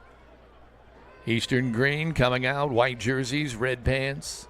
And we're having some discussion about these helmets. Are they black or are they red? I'll tell you. Is the crown red and the side of the helmet's black? But That's when correct. you look at your straight on, it's red. From the side, it's black. It's red. And from the back, it's black. And they got kind of... It's got an iridescent hue. Yes. But it's across the top, and it's like where it's large and gets smaller right to the top. It's interesting. And then it's just the white numbers on the side of the helmet, no logo or anything like that. They're teeing it up at the 45, so that answers our question. Goodman teeing it up. And we're just about underway. Oh, it's an onside kick. Onside kick by the Miners, but it didn't go the 10 yards. It didn't go 10 yards, so There's another penalty going the other way. Miners tried to fool him. Tried to fool him with an onside, and it did not work. 58 for the Miners was ready to pounce on it. Trip Haynes. Wait, a flag for delay the game, and then we go for an onside kick that doesn't go 10 yards. So at the end of this, Eastern's going to have it at the 48. Real close to that, yes. That's kind of what it looks like. They've not put the ball down yet. Well, now they're waving it off. Wow. Did he just wave it off? Amp are going to just 1st and 10. The ball resting at the 47 of Eastern-Greene. And finally, after all this, we're going to get underway. Peyton Lewis, the quarterback, has a man in motion. He's going to throw it out on the flat, and it's incomplete. Oof. Jesse was coming in there. Looked like he might have been trying to time that to make a play, but that ball was thrown very high. Yeah, when it first took place, I saw Jesse coming from safety, and I thought, oh, my goodness, he's going to either intercept that and go for a touchdown, or he's going to absolutely crush. Probably a good idea that he didn't crush him. I think if that ball would have been thrown where it was catchable, it was going the other way. Yeah, I agree. 2nd down 10. Again, ball resting at the 47.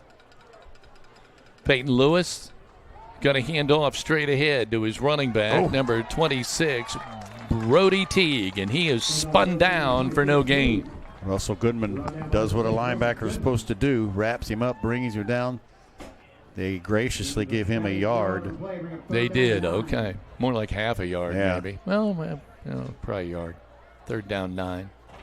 For those of you who've had cataract surgery like me, it is a strange thing to see, but you can't see up close.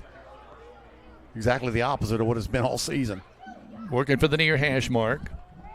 Quarterback's going to go straight ahead, the big fella, and he's going to run into a lot of traffic. He'll not even make it to midfield. He'll make it to the 49. So in 3 downs, they made 2 yards. Exactly what you're supposed to do. I'm not sure if it was Oliver or Cooper Smith. Oliver went around from the end and got him by the feet, so he can't move, and then the rest of the guys came in there and finished him off. So 3 and out. Don't want to hit that guy straight on, I wouldn't think. The punter is going back there. That's McCormick. He's standing at about the 35. High snap. Almost blocked. Real close by Oliver. It's going to be picked up at about the 15. Going around the 20, the 25, and out of bounds. And a flag at about the 34. But it was out of bounds at about the 26. And that was McBride, wasn't it? McBride, yeah.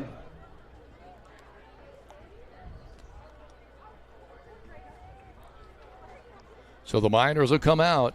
Boy, Paul Oliver was about as close. He's getting close. To get that. He did not want to rough the kicker, so he was going off to the side.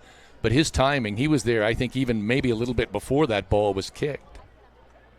Yeah, or punted, to be accurate. I noticed last week he was very, very close. Well, now we're marking off a penalty against the Miners. Yeah. It's going to go down inside the...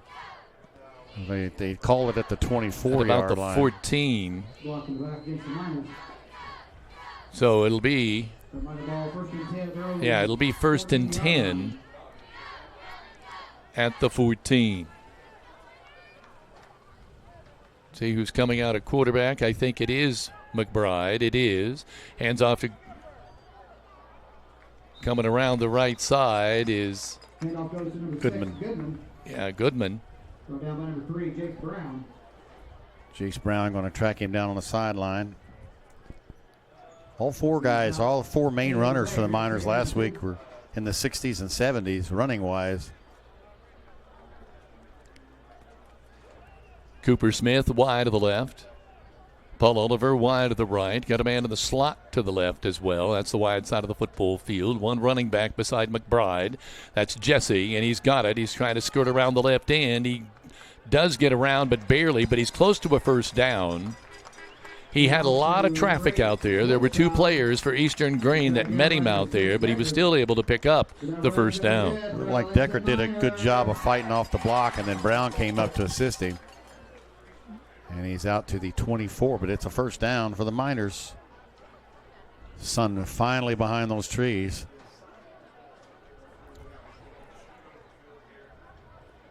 Again, receivers left and right. Wingbacks left and right. One running back, Voigtchild, beside the quarterback, McBride. He's going to follow his blocker's lead. McBride's across the 35. A scramble for the ball, and Eastern-Greene has it at about the 38-yard line. He fumbled it and tried to get on it, and it kicked out from underneath him, and it's going to be Teague, 26, who recovers it. He had a good run, had a first down, got out to the 39-yard line. So, kind of an odd start to this ball game all the way around so far, with one possession apiece for each team. Let your Indiana Farm Bureau insurance agent, Jathan Wright, help you with thinking about insurance. Stop by his office, submit your information online, or give him a call. 812-798-2615. Jathan Wright, Indiana Farm Bureau. There's the snap, going back to throw it. He airs it out. He's got a man out there. He's got the ball. He's inside the 5. Holy moly. And down at about the 4. It's 1st and goal for Eastern-Greene. Yeah, I told you he could throw the ball. Peyton Lewis, the big fella, threw it the distance there. It looked like to number 6, I think. Number 9. Number 9, Kason Cullison. Well, this 1st down and goal. Gives the Eastern fans a lot to cheer about. And you know Coach Oliver has got to be pacing down there. He won't like that.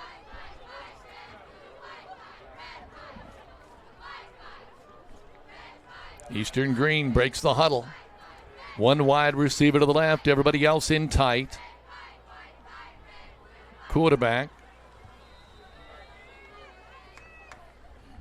All right, up the gut. Just right up the gut. Peyton Lewis, 6'2", 285 pounds. I wouldn't doubt it if we see a steady diet of him just going straight ahead. T-Bone Howard in there on that stop. Still, I mean, he could just push forward. He got down to the 3. That was a 34-yard pass play after the Miners fumbled the ball. Lewis brings him out. One setback. Deckard, he's in motion, going to the left. Lewis wants to throw it. Oh, he's met. He has a good rush by the Miners that forced him to tuck the ball in and move forward in the pocket. And when he did, he was squeezed by a couple of Miners. Down, he'll maybe get a yard. Yeah, Hank Jennings and I believe Sparks. You know, the ball's still sitting at the 5. So they're still where they were after the big pass play. 3rd down and goal. Do they have a field goal kicker? They do. Wide receiver to the left. Number 9, Cullison. He's in motion. Quarterback's going to fake to him and then try to go straight ahead. And he's moving horizontally instead of forward. And that big fella needed momentum, goes forward, and he may have lost a yard. Andrews and Howard both in there on that stop. East and west doesn't work. No. Got to go north and south. I just noticed this, too. The big guy has different pants than the rest of the team. McCormick coming in to try the field goal. They'll be placing the ball down at about the 13-yard line. There's the snap. There's the kick. It is up, and it is good. So Eastern-Greene strikes first following the 34-yard pass play to take a 3-0 lead as we go to the break. So on the Linton Cycle Sales scoreboard, it's 3-0 Eastern-Greene. This is Rader Media Sports, home of the Miners. It starts well before the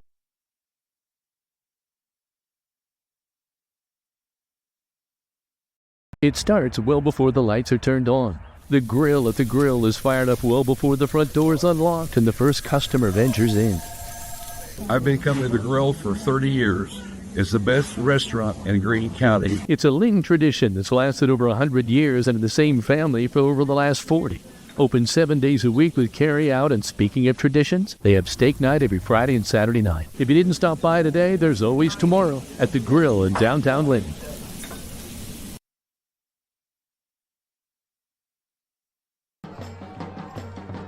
The band trying to get the fans fired up here. The Eastern-Greene has come out on top early here, 3-0. Miners with a fumble. And Eastern-Greene able to cash in. Voigtchild is the deep back for the Miners. There's a kick. It's going to be real short to one of the up men.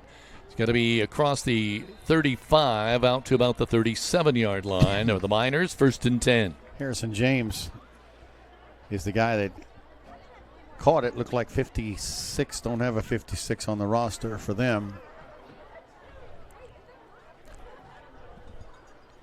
The Miners will have it, looks like about the 37-yard line. McBride, the last one out to the huddle.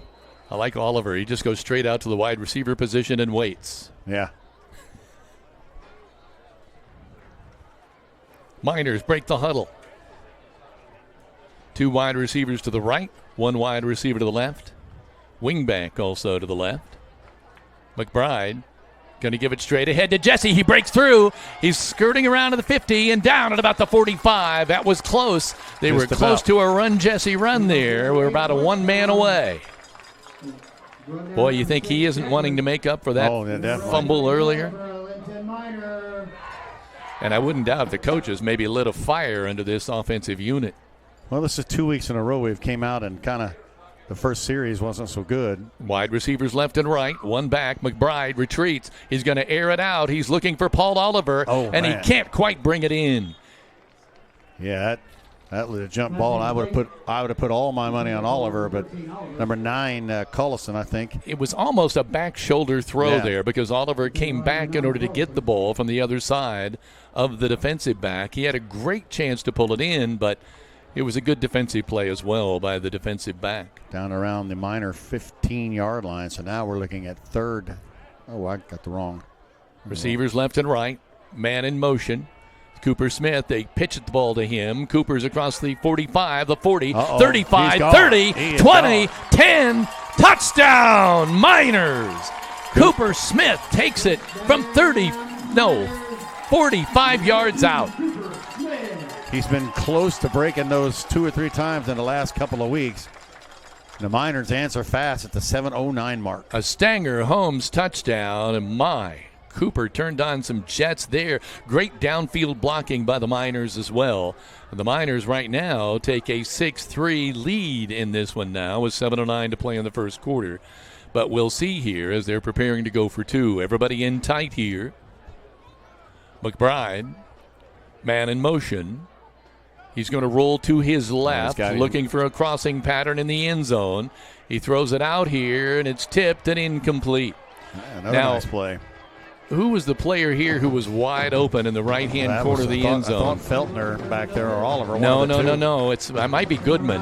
It's one number. Yeah, could have. That is. So it's still 6-3 Miners on the Linton Cycle Sales scoreboard. This is Rader Media Sports, home of the Miners. 3 specialty clinics with 3 top-notch providers right here close to home. Greene County General Hospital's Team Ortho Foot and Ankle, and Surge Care are the area's go-tos when it comes to your care.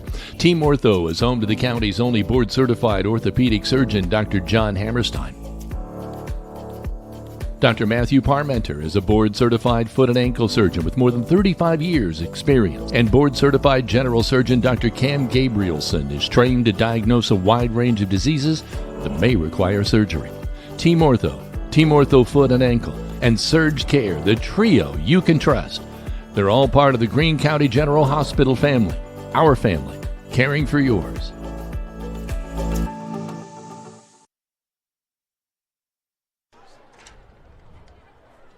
Linton Sporting Goods serves Linton and surrounding areas with quality sporting goods and screen printing for over 25 years. We also specialize in embroidery and team sales. Located at Highway 54 west in Linton, stop by and visit this family and locally owned shop today. Miners getting ready to kick off. The ball's teed up at the 40-yard line. Miners take a 6-0 lead here. Brayden Heerdink is the deep guy, but it's going short. Going short again. It's picked up at about the 30, across the 35, and out to about the 37-yard line.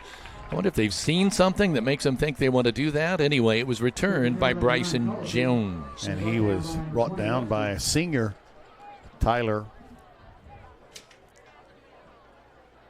Tyson Walker. Tyson Walker. We should say is Key Associates of Linton is the sponsor of this first quarter of football from the Roy. Miners take a 6-3 lead. It's 7:06 mark here in the first quarter. See what the defense can do here. I should say Tyson Walker. He had 4 tackles last week, all on special teams. Peyton Lewis brings them out.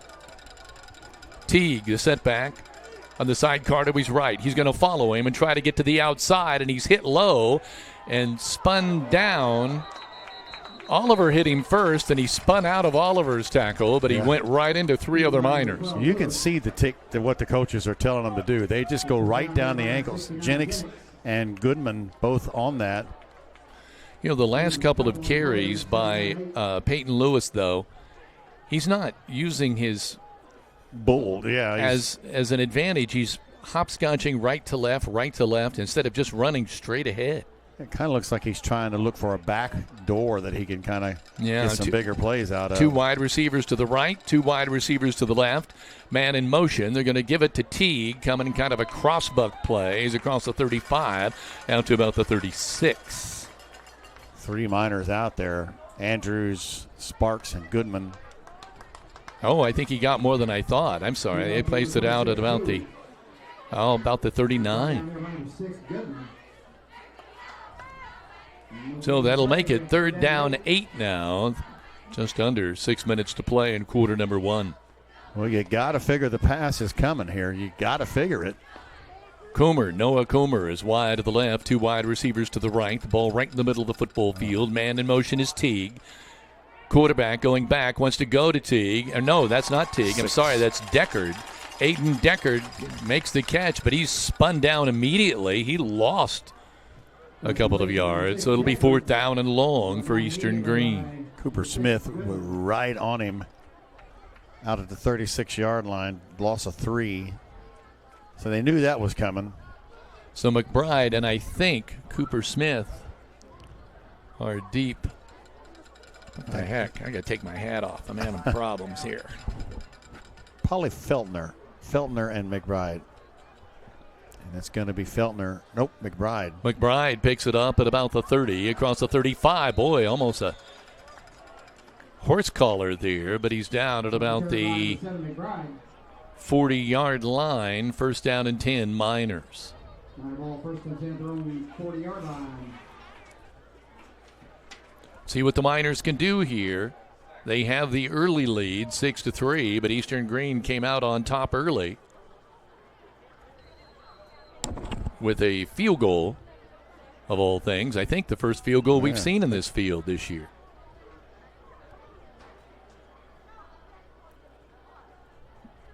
McBride brings him out. Going to hand off straight away. Jesse Voigtchild running to the near side, trying to turn the corner. He gets across the 45. He had a man on him at the 40, but he kind of just brought him with him out to the 45. Yeah, you thought Brown was going to bring him down right for a loss of yards, and he just kind of stiff-armed and kept pushing forward. Which shows you the power he strength. has. Yeah, the strength. So it's not just speed that makes Jesse what he is. Of course, going to Harvard, majoring in law. That's awesome, yeah. You won't outrun him. There's a snap. McBride rolling to his left, looking at an out pattern, underthrows his man who was wide open out there. Yeah, that's Feltner. No, it's Cooper Smith. Pass incomplete, intended for the 16 Feltner. Oh, all right. You lose. It's that small number in the front. I'm telling you it is. I thought it was a 1-digit. It was not. Oliver to the right. Cooper Smith is the wingback to the right. Feltner is wide to the left, working to the near hash mark. Cooper Smith in motion now.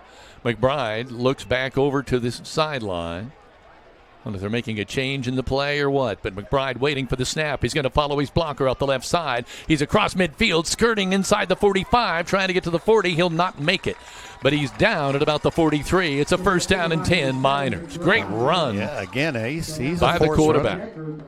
Deckard, number 6 and 11. Wasn't that Jesse leading the way in that block? Yeah.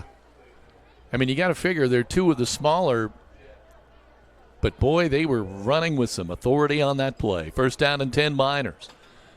Voigtchild is the setback. To the left of McBride. Cooper Smith in motion. McBride's going to roll back. He's got a man wide open out there. He's got it at the 20. Spins around. Down to the 10. Inside the 5 and out of bounds. First and goal, Miners. And that is Goodman there. Russell Goodman pulls that one in. Boy, he was wide open. Like you say, he almost had to kind of slow down to get that. Broke the first tackle. So first down and 10, excuse me, at the 6 for the Miners.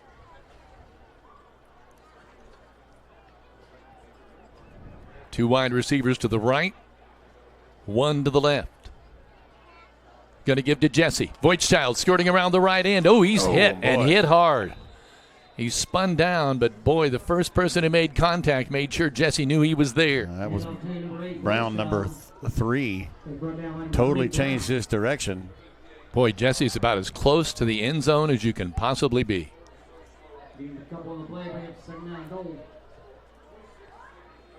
Looks like it's like the 1-inch line, isn't it? I know they're saying 2nd and 2 on the scoreboard. I think it's closer than that. McBride going to hand off. I think it's Jesse running straight ahead. He's in there. And the Miners have the touchdown. So, a Stanger, Holmes, touchdown to make it 12-3 Miners at 2:54 mark in quarter number 1.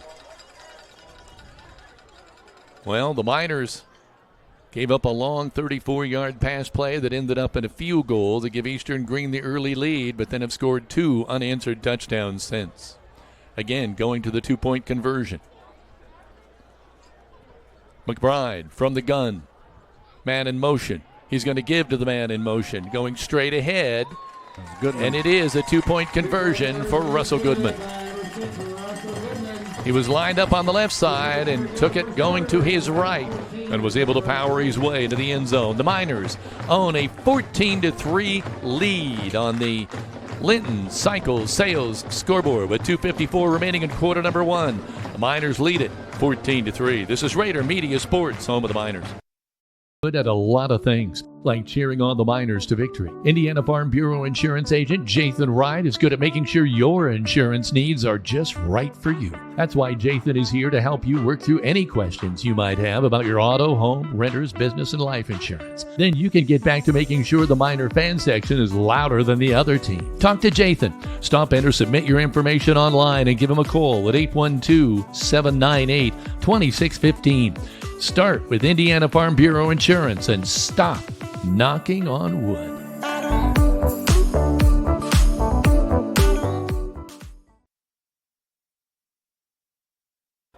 Crane Credit Union offers School Spirit debit cards that allow you to show your school spirit each time you use the card while knowing that a portion of your purchase will be donated back to the school.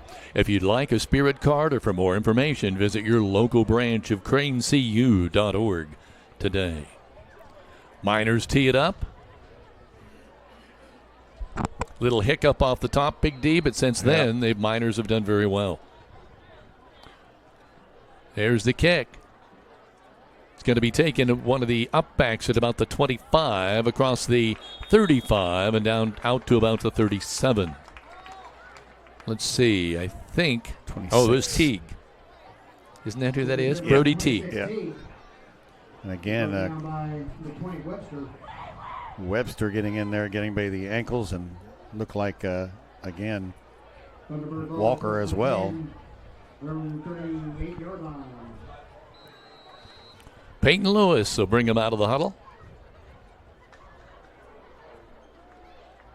Teague is his lone setback. 2 wide receivers left, 2 wide right. Spread offense. Waiting for the snap. The big fellow's going to drop back and wants to air it out. He's under pressure. He cannot move east and west, and he's going to be. He spins out of that. There's 1, 2, 3, 4, 5 Miners. They couldn't bring him down, but they did stop his forward progress at the 30. Jennings and Sparks look like the 2 that got there first. Had pressure from 2 or 3 guys, and he's all the way back at the 30-yard line. And that's a coverage. It's a coverage sack. I mean, he had time to throw the ball. I wouldn't expect him to be super mobile. 2nd down and 18. In fact, they don't call It's him like the Statue of Liberty back there. Yeah. He's listed as a jumbo back, JB. Is that right? Yep. Well, there's the snap. He's going to throw it, a man cutting across the middle, and it's incomplete for Kason Cullison, but somebody was waiting for him at the end of that rainbow. That would be senior Webster. And I could see through the binoculars 9 was looking directly down the field at 20 coming in, and that would have been a big hit. Makes it 3rd down and a country mile. 3rd down and 18 from the 30. 2 minutes remaining here in the first quarter play from the Roy. Miners own a 14-3 advantage on the Linton Cycle Sales scoreboard. Walker in at inside backer for Goodman right now. Same play. Yeah, they're going to go across the middle again. This time he hangs on to the ball. Cullison has it. He's across the 45 and out to about the 46-yard line. Short of a first down, but not by much. Yeah, they're tempted to go for this because their defense is not going to stop us. Looks like it'll be 4th and 4, maybe 3. They just run the same play. Both times it was there. Borchstout's going to make that stop. Cullison just cut right in front of. You've got to admire the coach who said, you know what, I believe in you. You can pull that ball in. We're going to call it again. And he's also thinking, we're not going to stop you, so we might as well go for it right now. Try to draw us offside, but they didn't do it. Rolling out here to the left. The big fella's got a man wide open. Holy cow. And he catches the ball and drops it. I kid you not. It was like a rainbow pass. He waited at the 20. It was like a fair catch, and it went off his shoulder pad. Incomplete. 4th down. They turn over the ball. That was 6 points on a platter. Yeah, I mean, the only thing might have been if Webster could have caught him, but he was absolutely wide open. And by a good 10 yards at least. These are the kind of things that are other teams see this kind of stuff. And, I mean, he was wide open by 15 yards. Then the ball goes to the Miners, but I'm not quite sure. I mean, they might be running different people in there because it's a different night, but that was terrible. Man. McBride brings him out. Paul Oliver, he's wide to the right. Feltner will go wide to the left. Voigtchild is the wingback to the left. Will make Goodman the wingback to the right. They throw it out there to the left. I believe that's Feltner across the 45. I don't know that he made it to the 40, but we'll see. Deckard, number 6, and Teague. Just a quick wide receiver screen that has worked well. Boy, they have started to really go to a Cooper here in the last couple of ball games. And, of course, we saw at Greencastle what Feltner is capable of. Paul Oliver still out here on the right. You know they're going to go to him. Man in motion. Oh, he keeps it. McBride keeps it. Pulls it out. He's inside the 30, down to about the 27-yard line. It'll be a 1st down and 10 for the Miners. That play was wide open. Yeah. Touchdown saving tackle by Kason Cullison. And again, I'm really impressed with McBride running. He's got a good burst. I didn't realize all this time that he was a senior. Yeah, I had him as a senior last year, and he had to tell me he was a junior. McBride takes it, rolls to his left, throws it out there. It's complete again, this time to Feltner. And he spun down out of bounds. Well, I think we'll see where they're going to put that ball. It's just outside the 20, so we're just outside the red zone. And it will be a couple of yards short of the 1st down. Heerdink and Landon Norris on that stop. Just kind of trying to get him the ball and see what he can do. Two catches, like 2nd and 3 as the Miners break the huddle. 2 wide receivers to the right, 1 to the left. McBride in trouble. He's got a big rush coming on him. He flips it back from Goodman. Flips it back to Jennings, and he kind of a hook and ladder. I didn't expect that play. Big Hank. Is that legal? I guess Big Hammer and Hank. How do I do this on the coming chart? Around the right. Oh, you mean you don't have him down for running? No. But I don't. I know Darren would have the answer for me. Well, I think looks like we lost a yard on that. I'm not sure who caught the pass first. Oliver caught it, and then he pitched it back. I know that's a run. We kind of heard that every senior was going to get a chance to carry the ball. We'll see. Always wide open. McBride throwing it out. Oh, is that? Boy, it looked like face guarding or something there, but being calm, being nice. but it was incomplete. Yeah, Herdink was on the defense, but 4th down and a long 3. Trying to get Feltner. Miners now 4th down. I mean, it's all fun, but you want to put the game out of action. Let these seniors get a little bit of rest. McBride brings them out. Looks to the sideline, gets a final word on the play. Everybody checks their wristbands. Voigtchild is the back behind him. He's going to run behind him on the left-hand side, and let's see, but I think he has the first down. We're going to put it down at about the 16, so it's 1st down and 10 Miners. Put down by 75, Jason Kuntz. Boy, we saw that for years here in the Miner offense, but normally it's been Paul Oliver. Yeah, and I really don't know that we'll see. This is how last week was. We had McBride for a while, and then went to Oliver in the second quarter. But in truth, things were not clicking quite for that offense the way they wanted. And when Paul Oliver came in, it just lit everybody on fire. That's going to be the end of quarter number 1. So at the end of the first quarter of play, the Miners own a 14-3 advantage on the Linton Cycle Sales scoreboard on senior night. This is Rader Media Sports, home of the Miners. At Crane Credit Union, you can expect a personalized experience from people committed to your financial well-being.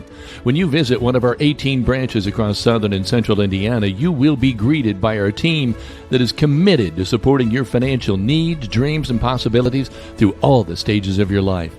From youth and teen accounts where it pays to get A's, to auto and personal loans that are processed completely within your local branch.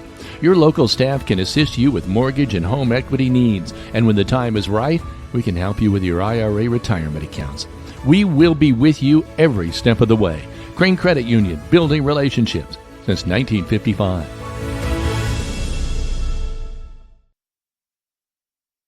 Come back for quarter number 2, brought to you by Key Associates of Linton, your quarter sponsor for the night.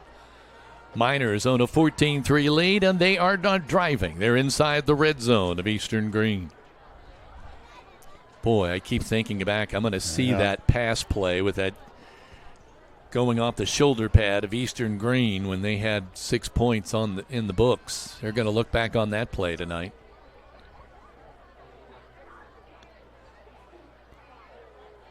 Big D, you think you got that squared away on the Hank Jennings carry? Yeah, I know usually what that happens is it gets credit for the yardage, which I think he lost a yard, doesn't get credit for a carry, and the completion's complete.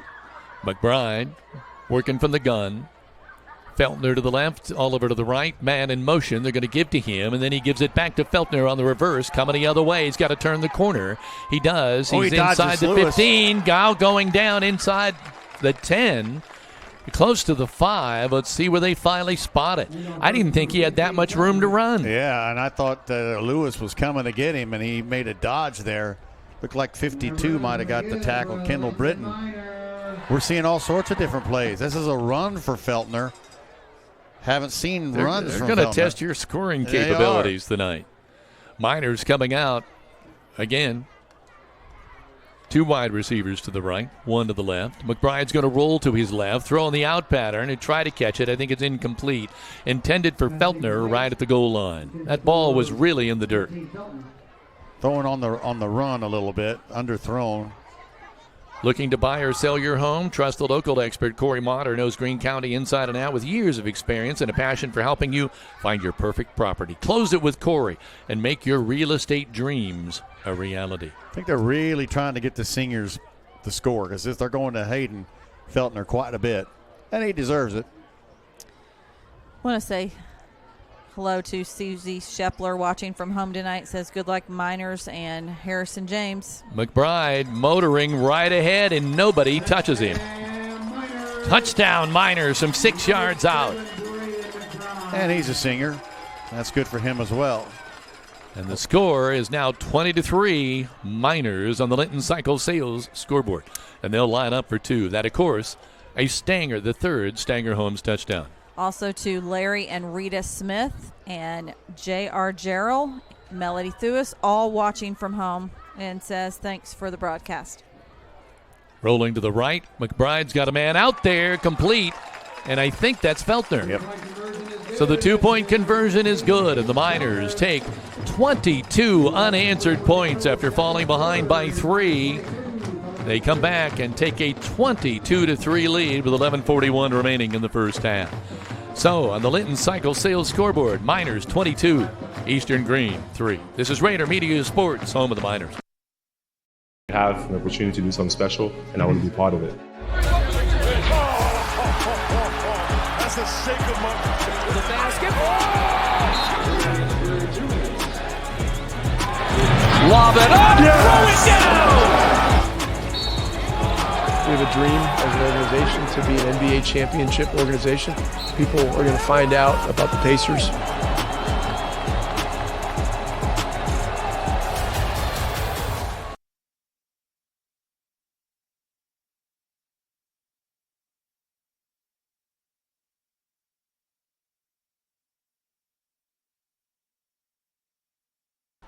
Autumn Trace of Greene County is the perfect setting for seniors to call home. Seniors can live as independently as they wish while enjoying supportive care as they may request in their daily lives and the 24-hour care staff. Call Jessica and her friendly staff at 812-699-4464 to schedule your tour. Come and find out why so many of your friends and neighbors have already picked Autumn Trace as their choice to age in place. 190-40 in yardage, 193-40. And 34 of that coming on one play. Yeah. There's a kick, bobbled a little bit by one of the up men. It's across the 35, out near the 40, probably down at about the 38. First down and 10, Eastern-Greene. Andrews, one of the first guys down there. Who'd you say caught that? I wasn't sure, to be truthful. Teague is what I heard. Andrews has averaged double digits in tackles every week of this season and is at 96. 39-yard line is where they've placed the ball. Eastern-Greene will come out. They have had some success passing, not a lot tonight, but yeah, it's where they've had some success. Peyton Lewis brings him out. He towers over his running back. He's going to run to the right side off tackle, and he can't get to the 40. He's down at about the line of scrimmage. Andrews and Voigtchild both there. I'm just amazed they just don't try throwing the ball. 3 of 6 for 46 yards. And like you say, the one was just a drop. That probably would have been 6. Want to say hello to Danny Schonk, who says good luck, Miners, and he's watching tonight from Linton. So we are excited to have you in Miner country, as well as Chris Spink, who sent us a selfie saying, "We are here, go Miners," and he's sitting in the stands. So thank you for that. Wide receiver to the left. Peyton Lewis with one running back to his left, and he wants to run to the left side. He's trying to follow his lead blocker, but as Schoolhouse left, just did not work because the whole defense for the Miners was there to greet him. T-Bone Howard. They did get a yard. Yeah. Also, hello to Jill Weber, who's watching the Miners from the stands at Lawrenceville, Illinois, while she cheers on the Marshall Lions. All right. Always love having out-of-state viewers joining us. She is she's the PE coach here, Kevin, and the assistant softball coach. Peyton Lewis. There you go. Back to pass, a big rush. He breaks her out of there. The 40, the goodness. 35, motors his way to the 50. First down and 10, Eastern-Greene. That just showed right there how difficult he is to bring down once he is in the open. If it's one-on-one, he's a difficult task to bring down. He gets some yardage there. I mean, Hayden Feltner had a shot at him, but there was no way. Kind of went over him, and I believe it was Lyon, the 75, that kind of dragged him down. But 3rd down and 9, and we don't get off the field. They're in Miner territory at the 49. Heather? Yes. Oh, it's perfect season for camping. Give Audrey Sparks at Richard Brown Insurance a call to get the best protection for your camper. Boy, it'd be a perfect night to be out camping and watch this football. They bring him out. Lewis. Timeout. Yeah, that Coach Ray went flying down. Must have seen something he didn't like. Didn't like it. So with 9:34 remaining here in the first half, we have a timeout on the field. Welcome to TY Builders, a Prairie Built Barns dealer in Linton, Indiana. Across from the park, they offer high-quality storage buildings, cabins, garages, carports, and chicken coops, all available with rent to own. Visit prairiebuiltbarns.com or TY Builders on Facebook. Team Ortho Foot and Ankle Center is home to board-certified foot and ankle surgeon Dr. Matthew Parmeter. Has more than 35 years of experience treating patients from across southern Indiana. For more information, call Team Ortho at 812-847-3381. Our family, caring for yours. And best of luck to the Linton Miners this season. Bender Lumber proudly supports our area students athletes. From building supplies to expert help with your projects, Bender Lumber has you covered. Everyone at Bender Lumber in Linton is rooting for the Miners. And by the way, aren't they the sponsor for the halftime show? Halftime show coming up, and boy, there's going to be a lot in that, Heather. Is that right? They're going to honor the senior band, cadet, and rifle members, and then we're going to obviously have Big D's stats as well as a number of sponsor ads, and then we're going to hear the third and final song from the Linton-Stockton band, cadet, and rifles. Featuring vocals from our own Kevin Rader. What? You didn't know that? No. Peyton Lewis waiting for the snap. Fakes to the left. Got a man wide open. Goodness he throws gracious. it out there, incomplete. I'll tell you, he faked quickly. Yeah, fake to the outside guy. Yeah, like there was something going on in the flat, and then he just let it fly down the sideline, and they had an opportunity there. Yeah, to put it on the Noah nose. Comer was flying down that sideline. Now, he was covered. Yeah, Harrison James was on him. The ball But would have anything could have happened there. Ball would have had to have been right on him. I'm sure Coomer has won any opportunity to make over that drop pass. Coomer to the left. Trips to the right. Quarterback Lewis. Nope. Hands off. Boy, I thought for a minute that Brody Teague may have coughed up the football, but that was not the case. He hung on, but it is a big loss of about 3 yards. Big game so well, far. no, maybe only a yard. By T-Bone Howard. That's his fourth tackle. Goodman got in there as well. His fourth tackle as well. So there's. Oh, I'm sorry, Heather. Go ahead. I want to say hello to Jill Wright Fegley, who is watching from the Terre Haute North game for Jimmy K, and says thanks for broadcasting and go Miners. Yeah, I hope Jimmy's back to playing he's again. been played center a little bit from what I'm told. All right, there's a snap. Well, the Oliver's big got fella him. He back gets to a- pass. he He'd throws be it. able to pull it down and get it up. A good defensive play at the last minute Webster by Webster at about the 28-yard line, able to knock that away. It was kind of like a safety play. He just came up. He wasn't guarding on the man at that point, but had he another was able guy to come over up there. and knock the ball down. Oliver had a shot at the big man, but really didn't get him down, and he kind of flailed it out there. Now they look like they're going to punt the ball. I'm trying to think of who he reminds me of. There's been a quarterback like that in the NFL, wasn't there? That Kentucky kid is the one I know he played for Cleveland, but I can't remember his name. We talked about that McCormick. earlier. Yeah. Back to punt. He's standing at the 35. It's partially blocked. It's rolling inside the 40. Now down to about the 36-yard line. First down and 10 for the Miners. Well, I believe that's probably Oliver. He has come so close. I mean, last year He got a piece of that. Last year he can't ever forget that his blocked punt in that end zone kept the Miners alive. We want to say, and I just lost it. Just a moment, Kevin. First down and 10 for the Miners at the 36. Want to say to Jessica and Michelle Stefanczyk, they're watching, listening to the game somewhere on I-10 in Florida. So we hope all of you Hope you're safe. are safe, and our thoughts are with you. Thank you for taking a little bit of home with you, but please be careful. Goodman in motion. Oliver, quarterback. Paul Oliver drops back. He's going to air it out. He's got a man out there. He's got it. It's Webster. At the 20, He's the gone. 10, the 5. Touchdown, Miners. Colin Webster's first catch and first touchdown. The senior, Borchtown, all up in his grill. 64 yards. Pitch and catch. A Stanger Holmes touchdown, but where's the flag? There's a flag back here. I don't see it's it. at the 31-yard. Takes away a lifetime there memory. it is. Lifetime memory. Let's see what the For call Webster. is. Holding Oh, God. Miners. Which, let me point out, that's about as far away from the play Yeah. We've as had a humanly possible. We've had a couple of those, but you hate that for Webster because, he's not seen a lot of balls thrown his way. Fish Monument's located at 289 A Street Northeast in Linton. They'll meet with you to design your special cemetery monument. Whether you're pre-planning or have experienced the death of a loved one, contact Fish Monuments in Linton and reach out to them by phone at 930-236-3002.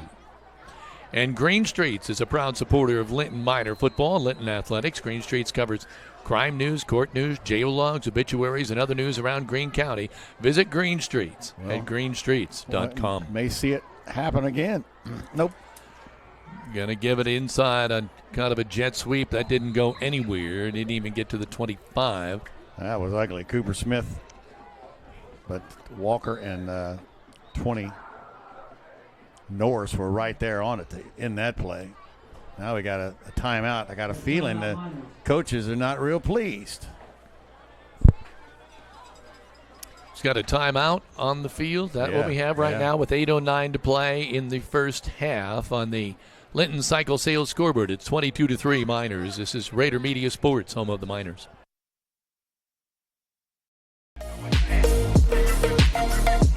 Linton Sporting Goods offers custom screen printing to promote your business, brand, and team. From a large array of colors and printing options, your perfect design piece to embroidery and letter jackets. Sports runs through the family, and so does Linton Sporting Goods. Shop the tradition at Linton Sporting Goods, Highway 54, where the winners shop.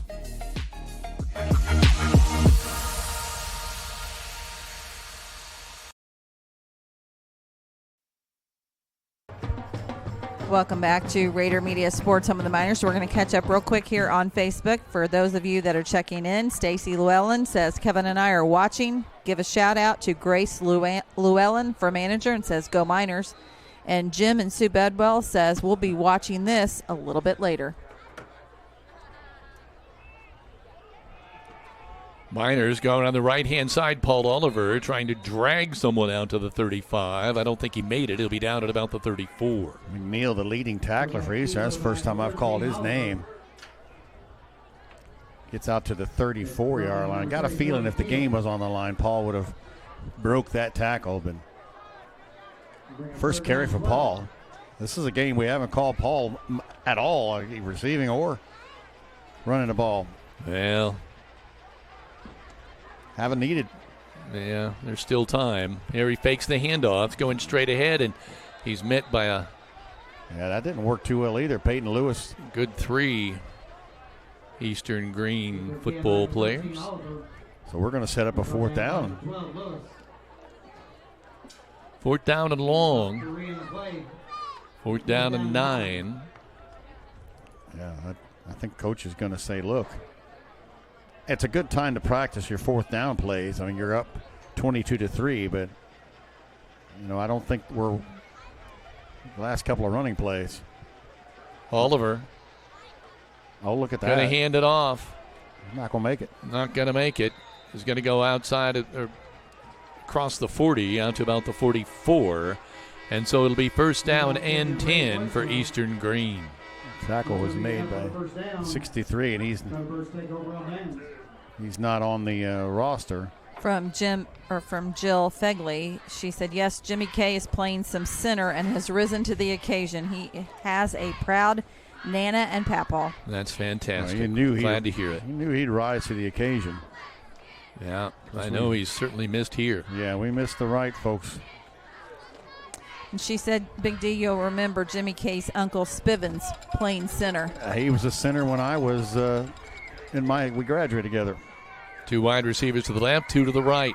Quarterback back to pass. It's going to take more than one man. They got 4 on him to try to get him down at about the 46-yard line. Big loss on the drop back, but my gosh, is he tough to bring down. He tried to dish that off at the last minute. I don't know how many Miners got him. I counted 4, and I'm not kidding. That's how many. Andrews and Sparks, the first guy got there, didn't get him down. Back to the Eastern 47. Harvest season is coming near. Give Audrey Sparks at Richard Brown Assurance a call to make sure your farm and farm equipment are properly protected. I'll give him credit. He stands back there and takes the hit. Lewis brings him out. Teague is lone setback. no. The ball gets away, a scrum. But you're not going to get it away from Peyton Lewis. He fell on the ball. And that puts it about the 36-yard line. Is he okay? He may have taken a shot there. Cooper Smith. He gets up. We want to say hello to Susie Lay, who is watching right now from Bowling Green, Kentucky. Bowling Green. Back-to-back plays of 20-yard loss. The Grill of Linton is a 100-year tradition, and in the same family for the last 40, open 7 days a week with steak night every Friday and Saturday night.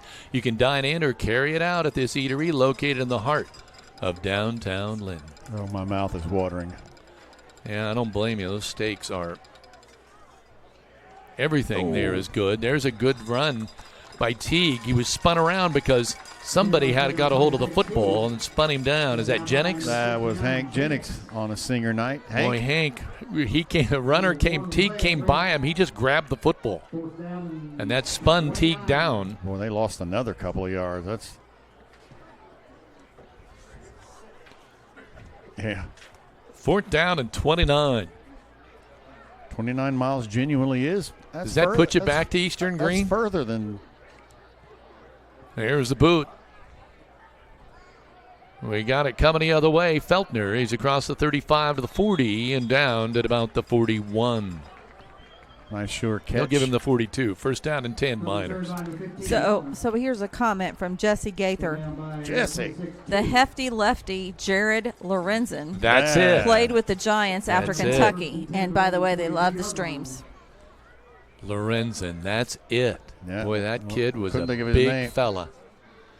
It's exactly like Lewis. Honestly, it's exactly like him. Is your family protected? Contact Indiana Farm Bureau Insurance Agent Alicia Cornelius to discuss your auto, home, farm, life, business needs. It's not about protecting her family. She says, let me help protect yours. Proudly serving Indiana. Call 812-582-8941 to speak with Alicia. One agent for all of your needs. Oliver across the 50. Look out. The 40, the 30, the 20, the 10, 5. Touchdown and no laundry. Yeah, that's the. Keith Pollard would rather have that TD pass to Webster, but man, that was some speed that I don't think 58 yards. I think he put on the 58 Jets. biggins for Paul Oliver.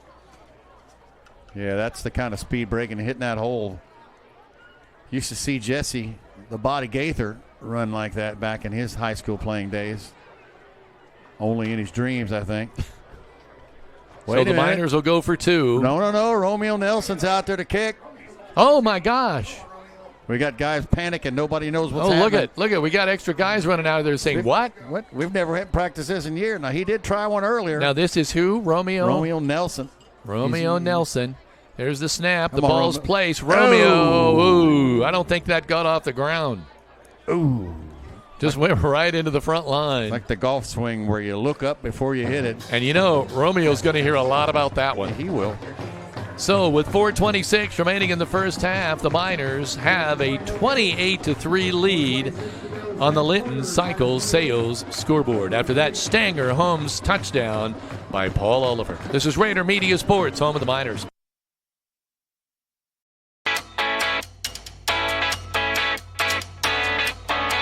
Finding the best coverage for your home, auto, life, and business isn't always a walk in the park. I'm Audrey Sparks at Richard Brown Insurance, your local auto owner's insurance agent. Whether you're buying your first car or starting your own business, finding the right coverage can be a challenge. With great companies like Auto Owners Insurance, I can find the appropriate coverages so that you and your family can be better protected. Come see me, Audrey Sparks, to discuss what coverages are right for you or give me a call at 812-847-4798.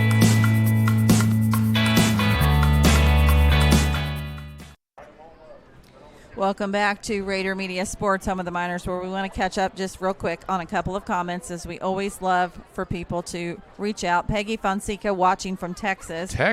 Billy Borders watching in the stands behind the band. And Betty Corbin watching from home in memory of my husband, Larry. He was a lifelong dedicated Miner fan. He was always so proud of the young men and the coaches, as am I. Thank you for the broadcast. And Becky, we send our hearts out to you. Thank you for watching. It means a lot. Goodman has the ball teed up at the 40.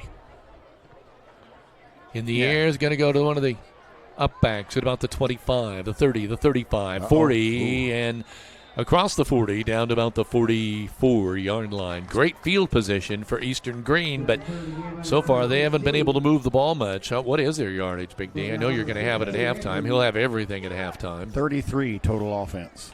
Heather, do we want to tease again what's coming up at halftime? I know we've got a lot of stuff on the Bender halftime show. So obviously we're going to have recognition of the senior band, cadet, and rifle members. So you'll see, just like you did in pregame, your information will come up on the screen along with their picture. That's great. We also will you'll hear the band in the background for the song number 1 and number 2 as Big D goes over his stats. And then we will play the third and final song at the Roy here in celebration of the Linton Minor Band and the seniors. Hand off to Teague. He tries to go off tackle on the left side, but no room in the end there. He lost about 3. Yeah, in fact, Lewis, when he handed the ball off, just pushed him with his hand, just pushed him forward. And again, Aiden Sparks was there as well as Russell Goodman. We should also mention that this quarter is sponsored by Key Associates of Linton, your key to the best. So call Allie Walton, Mary Beth Geralds, and Audrey Sparks to be there with you every step of the way. I just had a memory of Stu Kirkhoff being one of the big Linton fans for years and years and years. And a lot of guys spend a lot of time. A lot of women do as well. Well, we know someone that's got the porch light on, don't we? Yeah. There's a jump ball up there, and it's intercepted by McBride. He spun down at about the 45, first down and 10 Miners. It was just a jump ball, Big D. Yeah. It was up in the air. Whoever could go up and get it, it was yours. I believe that was his second interception. And really, the line was – We're going to watch. Got that on replay? We're going to watch that one on the replay. For the senior. Yep, there he pulls it in. Just couldn't get away from that defender. But great play, first down and 10 Miners. Ball resting at the 45. We've got some people I know watching down in Florida. Hope you're safe. And Oliver with the pitch. Coming around here, Cooper Smith running near us across midfield, the 50. Muscles his way out to the 45. McNeil and I believe Brown again on that tackle. Brown, several tackles. He just kind of followed his block. There was a nice pancake block out there. I didn't catch the number, but I will when I go back over it. We want to say hello to Grandpa Bill, who's sitting on the back deck with a pizza and a beverage. Oh. Watching the game while the boss Grandpa Bill is still camping. Oliver rolling to his right. He's got a man wide open, and he's got it. 10-5, touchdown Miners. Gets that touchdown back. 46 yards out. And you love it because, again, the long touchdown got called back on a hole, and this time Colin Webster has made 2 incredible over-the-shoulder catches. Yes. And Oliver put that on the absolute button. And you know what this does is this gives Colin Webster some confidence. I mean, he's made 2 great catches out here, and his speed is out there. So. Well, I was just going to comment on his speed because he had about 2 steps on his defender. But Paul Oliver, give him credit, that ball was laid right on him. Oh, here we go now. Here we go again. Now, who's this with the extra point? This is Romeo. Romeo Nelson. Romeo Nelson. The ball's teed up. McBride has it on the 10. There's the snap, the placement. Romeo, well, it was a little higher. It was a little higher. Great effort. Yeah. Great effort. I think they're going to give him more chances. Well, yeah, there's no point. I think. So that was a Stanger Holmes touchdown pass. Wonderful, beautiful thing to behold. It's 34-3 now. Miners on top on the Linton Cycles Sales scoreboard with 2:47 to play in the first half. This is Rader Media Sports, home of the Miners.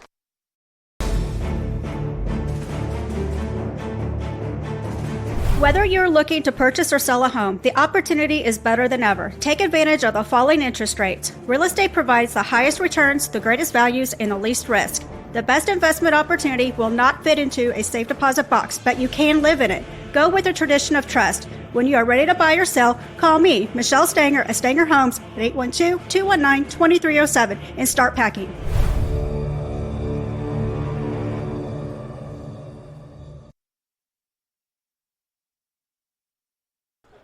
Welcome back to Rader Media Sports, home of the Miners. We want to say hello to Jerry and Ann Stone watching from home, who says, "Go Miners."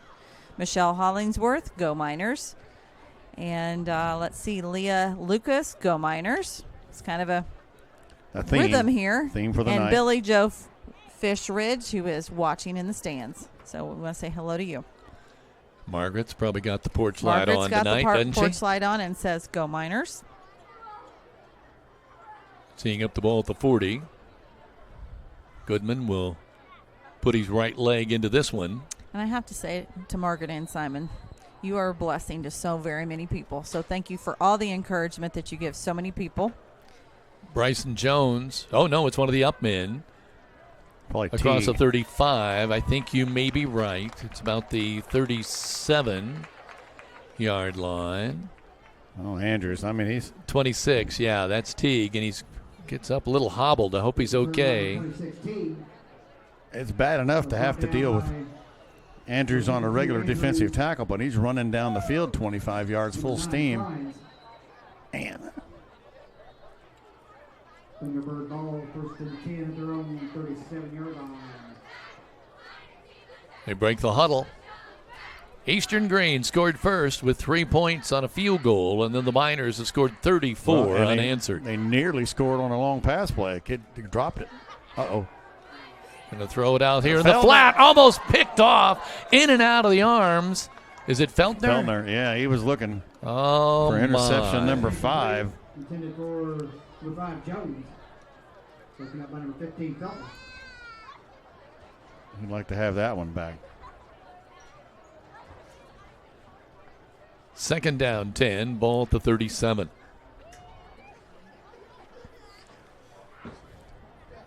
Probably talking about it right now, but 3 of them at about the 46. Well, if you're a JV kid right about now, you're getting fired up.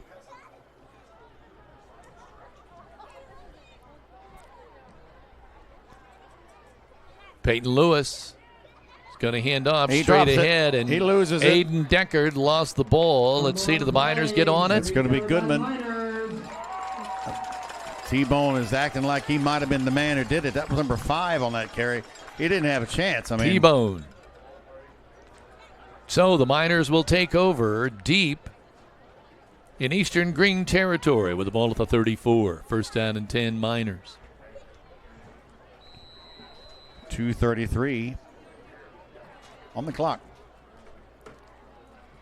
Again, stay tuned for the Bender Lumber halftime show coming up. A lot of senior-related activities taking place. We still have a number of people asking, how do you watch the live stream? And it's the same way every week on the Indiana Champions Network or RaiderMediaSports.com live stream. Oliver throwing it out in the flat, and it's tipped, and able to bring it down. Feltner spun down inside the 20 in the red zone. First down and 10 Miners. How he hung on to that one or how he even pulled that one in, I'll never know. Great concentration. Gets down to the 20-yard line. He hit it and then spun around. The ball kind of fell to him. Yeah. I thought it was going to get picked off on the tip. So did I. Want to say hello to Bill and Kathy Morrison watching from Terre Haute. First down 10. Ball now at the 20. Going to give it to Jesse. He's going around the right side. 20, the 15, and out of bounds. Two strewn Eastern-Greene football players were in the way there. Jesse's saying, hey, I need to get in the end zone too. It looked like it's enough for a first down. Yeah. They'll move the sticks. Didn't they? I thought I saw him roll right over that. Must have stepped out, Jesse. Yeah, must have. They say he's 1 yard short. 48 yards, 7 carries. Second down 1, ball at the 11. Walker. Oliver, man in motion, gives Walker. it straight ahead. Oh, man. Tyson Walker, the ball carrier. Ball in, I think he's inside the 10, and about the 9. He's thinking, where'd all that? That's close to a first down, isn't it? Green grass go. Kuntz is going to make the tackle. He was wrapped up, kind of bent a little bit, and they do. Yeah, it's first and goal now. First and goal at the 9. 1:50 on the clock. Touchdown here would put us over that running clock margin. Going to the air. Oliver throwing it on an out pattern in the end zone. Is it Jesse? Jesse Voigtchild pulls it in from the 9. That time, it wasn't run, Jesse, run. It was catch, Jesse, catch. Again, you know what? Another great throw by Paul Oliver because Jesse only had about a yard opening there, and Oliver laid it right on the numbers. Great touch. And again, these are things you want to see as we go down the road. A Stanger Holmes touchdown. Oliver with again, remember, Big D will have all these stats and he'll recap these highlights for you at halftime. And, of course, there'll be plenty of other things going on as well. Here we're going to try that extra point again. 40-3 after the Stanger Holmes touchdown. Miners have the lead. High snap. Uh-oh. McBride's running for his life. McBride has to. He splits two defenders looking for someone. He's got it over there. He got a man open, and his 2-point conversion is good. Russell Goodman. Unbelievable. He was running all over back there. Paul Oliver gives him a chest bump as he comes over to the sideline. What a great play by the quarterback. Bodies flying left and right. I tell you, I said it in pregame. I think McBride has been a surprise to me. I did not know he had such athletic ability. 42-3 on the Linton Cycle Sales scoreboard. Well, I want to say hello to Chet McCammon and his grandson, Jared Morrison, and family who are all watching tonight from Autumn Trace, and says, go Miners. Go Miners. We hear you. 1:39 now remaining in the first half. Also, Laura Paget says, Josie and I are watching from home tonight, but Remy, daughter Remy, is in the stands. All right. Miners will kick this one off. Is that the second turnover by Eastern-Greene tonight, Big D? 2 fumbles. Well, an interception. I guess that's going to be 3. 3. I can tell you real quick turnovers. We got the fumble and we got an interception. So it is 2. Yeah, 2 interceptions? Two. So 3 turnovers. Yeah, Feltner didn't catch that, so it's 2. 1:39 now remaining in the first half. 42-3 Miners. 42 unanswered points here.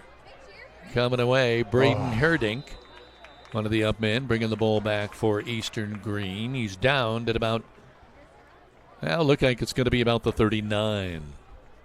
And that time it was 26 Tyson Walker on that tackle.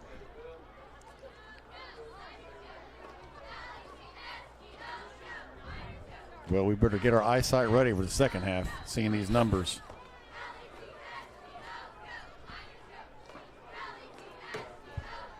So they break the huddle. Peyton Lewis, all 6'2", 285 pounds of him. And I'll tell you what, he's a gamer because he has really been putting himself out there. There's a nice little clip over the middle, but it's intercepted by Oliver at the 35, the 30, out of bounds at about the 25. There's the 4th turnover of the ball game. So now we have 2 fumbles and 2 interceptions. I didn't even see what happened. Oliver was just a linebacker there, and I'm not sure if what happened is Lewis wanted to throw one of those quick darts. Yeah, and he read it. Yep, Oliver read it. He was really standing right there. I don't know if Lewis just didn't see him. But the Miners have it first down and 10 at the 28 of Eastern-Greene with 1:24 remaining. We hate to Jesse say Voigtchild didn't make it out there. But it's a good to work on a 2-minute offense if you need to do it, but I don't know. Oliver rolling to his left. Feltner's out there and can't bring it in. It was behind him. He tried to dive back and make a play on the ball. And that play usually is successful. Number 9, Cullison, had good coverage. It's another one of those back shoulder balls. Yeah. If you really would have stopped and just pulled up, you probably had a chance to catch that. Yeah. And maybe even score. Yeah, because you figure Cullison would have then turned around and would have flown right by him. Walker in now, running back. There's a pitch. Coming around the left-hand side at the 25, the 20. It's Cooper Smith, and he's upended at about the 5. Good run there, though, about by 23 yards for Cooper Smith. He won it in the end zone. He looks like he just kind of glides. He never looks like he's full-born out there. Well, I mean, you know he is, though. Yeah, 78 yards on just 4 carries for Cooper. So it's 1st and goal at the 5 for the Miners. Got to figure Tyson Walker going to get a chance to score. There he goes. There he goes. Tyson Walker right He's up the middle, the and senior. he is in from 5 yards out. Tyson Walker with the touchdown. It makes it 48-3 Miners. A Stanger Holmes touchdown. And the Linton Cycle Sales scoreboard reading now 48-3. Romeo's coming out. God love him. He's going to get one of these. Well, I don't blame him to keep trying it. I think it should definitely. Proud to be your hometown grocer. Save A Lot encourages you to switch to their brands and save. Their weekly ad on Wednesdays, which I always go in to get, offers you many exciting specials to choose from this week, featuring great deals on a number of fresh-cut meats and 2 for $9 Pepsi bottle products. Remember to shop the dot to save a lot. Did he make it? He nailed it. All right. The Holy fans cow. are loving it. Not only did he make it, Kevin, that thing was good for another 10, 15 yards. Well, he showed why he's out there then, didn't he? Holy yeah, amen. cow. So, with that extra point, it's now 49-3 Miners with 55 seconds remaining in the first half on the Linton Cycle Sales scoreboard. Okay, we're going to hold it here. We want to say hello to Paul Wilson, who says, great job providing the live stream Miner football. I'm watching from New Albany, Indiana, says, go Miners. Way down. We also have some people still asking how you watch the live stream, and it is automatically in our automated mailbox as well as the top of our Facebook page. So we hope you're able to log in or log on free to view, and thanks to the many sponsors that you see in rotation tonight. And it's Rader Media Sports, right? Just go to Rader Media Sports. Honestly, it's right there. Honestly, when I watch you guys on the volleyball and other things, I just type Rader Media Sports. It comes up. First thing you see is the button, and you hit it, and it goes right to it. And we were the volleyball game of the week when we played Bloomfield this week, so that was pretty cool. It is. That's a good. That to me is good almost advice, easier Big D. than Just going, go to Rader Media Sports and you click right on it. Yeah, tape RADER, and it comes right up. So that's don't do radar. No, that's too much MASH. Unless you're searching for MASH episodes. I'll tell you, I get that. I even bet have you do. relatives say send me mail with radar on it. Goodman approaches the ball at the 40, puts the leather into it. His best kick. At the 15, the 20, and powered down. Bryson Jones is hammered down. I think it's here. He's okay. Oh, gosh. Glad to see him Hope get he's up. okay. Big hit from Bryson Hayden took a big hit, but he hung on to that ball. Now First down and 10 Eastern-Greene. I wondered. They converse, and now they throw the flag well after the play, though. Now they're going to call I one of wondered that, about the that. full Nelson, whatever they call him. I don't mind the fact it's a penalty because I thought maybe the flag would come out, but I don't get why you wait until somebody said something to call it. Personal foul.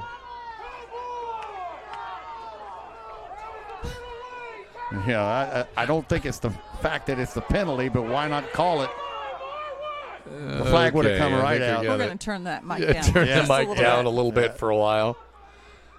Oh my! It did look a little excessive. Well, they are calling that. I don't know what the move is, and you grab a twist and throw it. Looked like he was trying to say he drove him into the ground. I know it's football, but and he was carrying the ball, and you're bringing him down. But why the flag didn't happen when it happened? It was waited till somebody said something about it. That's 15 yards. Puts the ball out now at about the 38-yard line for Eastern-Greene. And it's a first down and 10. And Hayden's about the nicest guy in the planet. Still have some fans unhappy. I'm going to kind of miss him at school. Like when we go in on Fridays, he's usually one of the first people that we see. Hayden? Does not wear anything but a smile. I mean, he is Excuse a happy. me? Well, he's a happy. Kevin. I'm teasing you. There's a run straight ahead. Ball. Oh, they get across the 40. Power the ball over there. He's just always nice and polite and greets us. And today when we were walking in, he was walking with the FFA club, and they were doing some duties outside of the school, doing some cleanup. And I don't know. he's just Genuine. He's a remarkable kid and comes from a great family. I'm very thankful for his grandparents, Dan and Teresa, who provide volleyball updates to us when we're not able to go on the road because we're blocked from streaming. Yeah, that's exactly right. We're going to get one play off here, maybe 10 seconds. 9, 8, 7, 6, 5, unload 4, this thing. 3, 2. They're going to hand off straight ahead, and they maybe get a yard, and that's going to be the end. We are at halftime. Andrews The again. Bender Lumber halftime show is coming up. The score at halftime: Miners 49, Eastern-Greene 3. This is Raider Media Sports, home of the Miners.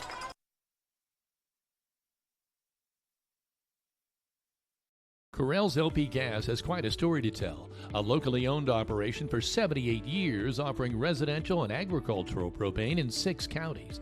They also fill camper, motorhome, and gas grill cylinders. Correll's LP Gas, located at Highway 54 in Linton. Check them out on Facebook or by phone at 812-847-4076.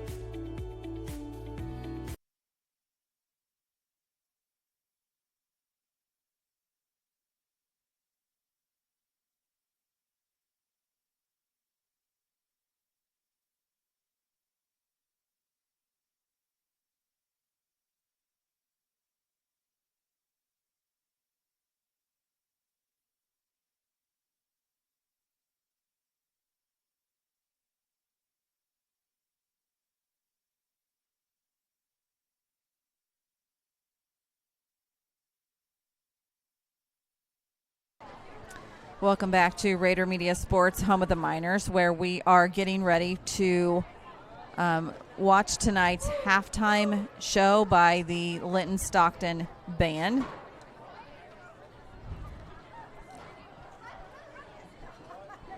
And while the band performs, before we have the senior night, we're going to go ahead, Big D, and let you talk about tonight's stats. And let me get rolling on it quick enough. The scoring, really right off the bat, the Miners fumble on the first carry that they had, and the T-Birds get a long pass down to the 5-yard line, but the Miners are able to stop them. Caden McCormick comes in and hits from 23 yards, and the T-Birds at the 7:44 mark are up 3-0. But after that, it was an onslaught of Miners. Cooper Smith from 45 yards out at the 7:09 mark. Jesse Voigtchild from 3 yards out at the 2:54 mark. Miners were on top at that point, I believe 22-3. Brayden McBride will score from 6 just to start the second quarter. Paul Oliver on a blistering 58-yard run at the 4:26 mark. Colin Webster had a 64-yard touchdown catch called back for holding. They just did it again a few minutes later. Caught a beautiful over-the-shoulder catch while running. Beautiful pass from Paul Oliver. That goes in, and then Jesse Voigtchild gets a 9-yard. Another beautiful, exactly the opposite kind of pass from Oliver, a touch pass at 139. And to close it out, Tyson Walker, Miner Singer, goes in from 5 yards out, but probably the play of that first half. Romeo Nelson drills his third attempt at the the first attempts were really, really awful, and that last one was exactly what you'd expect to see. Quickly going through the Miners, let's go to T-Birds first. So Peyton Lewis really had rough things going, 12 carries, -14. He had 6 times he was tackled for loss, and I think a couple of those will be credited for sacks. Brody Teague, 5 carries for -1. Bryson Jones, 1 carry for nothing. Landon Norris, 1 carry for nothing. That's 19 carries, -15 for the T-Birds. Passing the ball, 3 of 11 is Peyton Lewis for 46 yards, 2 interceptions in that. 1 desperate drop that capped it at about the 10-yard line.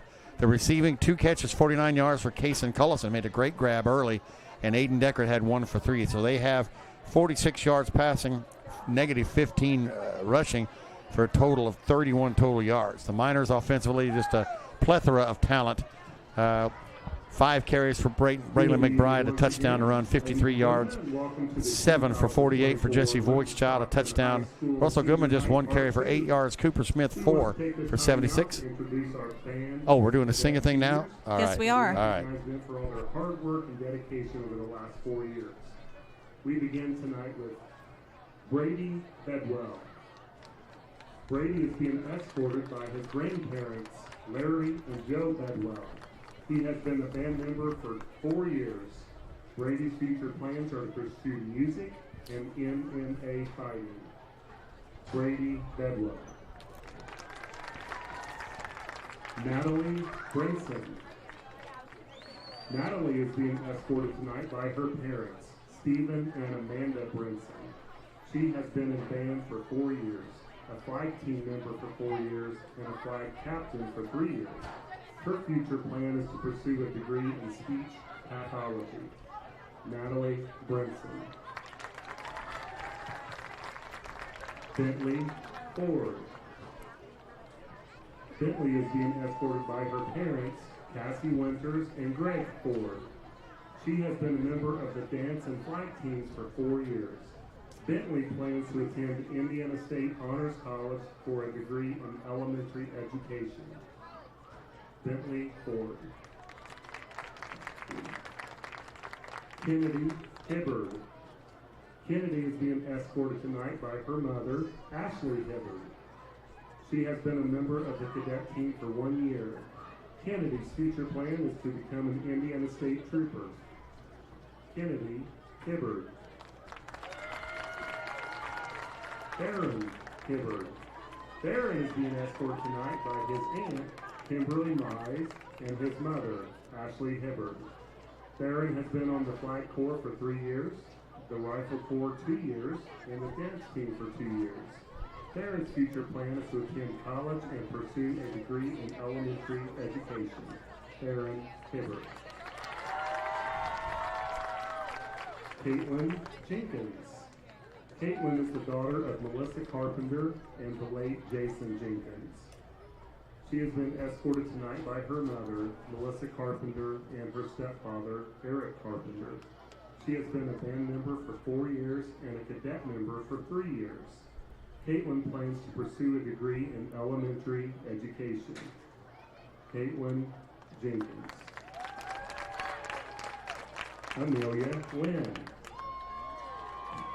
Amelia is being escorted tonight by her parents, Brittany and Aaron Lynn. She has been a band member for 4 years, a cadet member for 4 years, a rifle captain and band section leader for 2 years. Amelia plans to attend Purdue University and major in supply chain and operations management. Amelia Lynn. Addison McKee. Addison is being escorted tonight by her mother, Brandy McKee, and her grandfather, Tim Haywood. Her father, Chris McKee, was unable to attend this evening. She was a band member for 2 years and has been a cadet member for 4 years. Her future plans are to play college basketball and pursue a degree in education. Addison McKee. Olivia McKee. Olivia is also being escorted tonight by her mother, Brandy McKee, and her grandfather, Tim Haywood. As stated before, her father, Chris, wasn't able to attend this evening.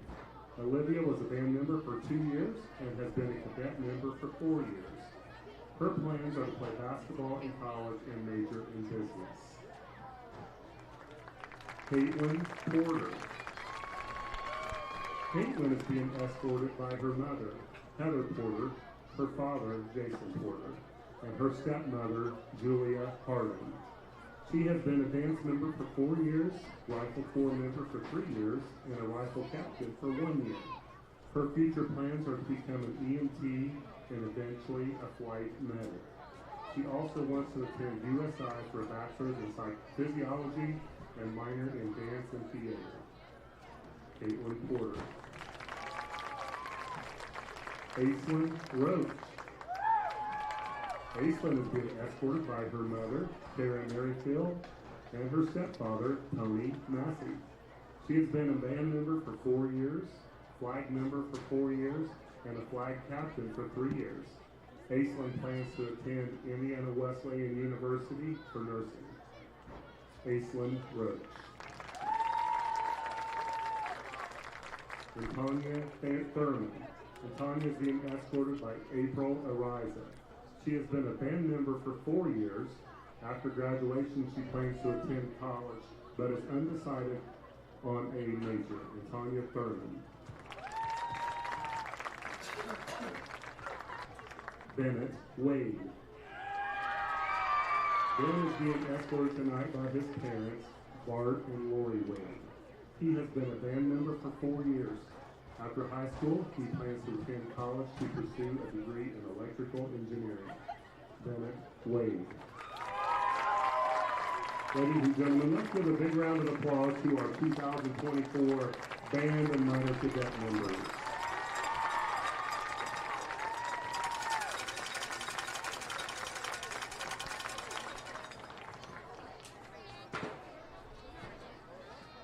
We're going to take a really quick timeout, and when we return, we'll return to Big D's stats during this Bender Lumber halftime show. This is Rader Media Sports, home of the Miners.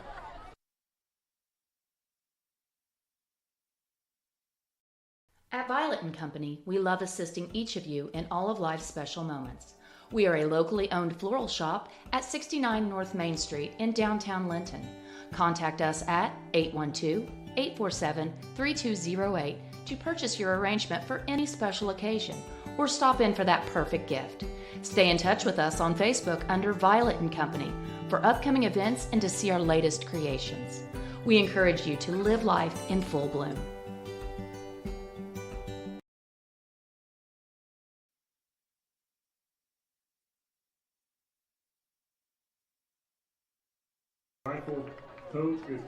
Welcome back to the Bender Lumber Halftime Show. Big D, let's go back to you to conclude our stats. By the way, you see the band out here. We will be carrying the entirety of the third number as requested by the band director. But go ahead, Big D. Miners, again, getting back to the rushing game. 5 carries for 53 yards. McBride, touchdown there. Jesse Voigt shot 7 for 48, a touchdown. Goodman just 1 carry for 8 yards. Cooper Smith 4 for 76 and a touchdown. Hayden Feltner with his first carry of the year for 10 yards. Paul Oliver with 3 carries, 70 yards, a touchdown. 2 carries for Tyson Walker, a touchdown. That's 23 carries, 272 rushing. Passing 4 of 8 is Braylon McBride for 45 yards. Paul Oliver came in 3 for 469. 2 of those are touchdowns. Overall, 7 of 12, 114 and through the air. That's going to be 386 for the Miners there. Defensively, 9 tackles. Corey Andrews, his streak of double digits might end. I'm not sure how they'll do that second half. 5 tackles by a bunch of guys. Hank Jennings, T-Bone Howard, and Russell Goodman all in there as well. 4 from Aiden Sparks. Defensively for the T-Birds, looks like 5 tackles from Jace Brown, called his name a lot. Aiden Deckard, Kaysen Cullison, Landon Norris, and Zach Herndon are all with 3 tackles. Again, the Miners with 386 to 31 for Eastern-Greene. And we look at turnovers again. Miners have 3 for Eastern-Greene.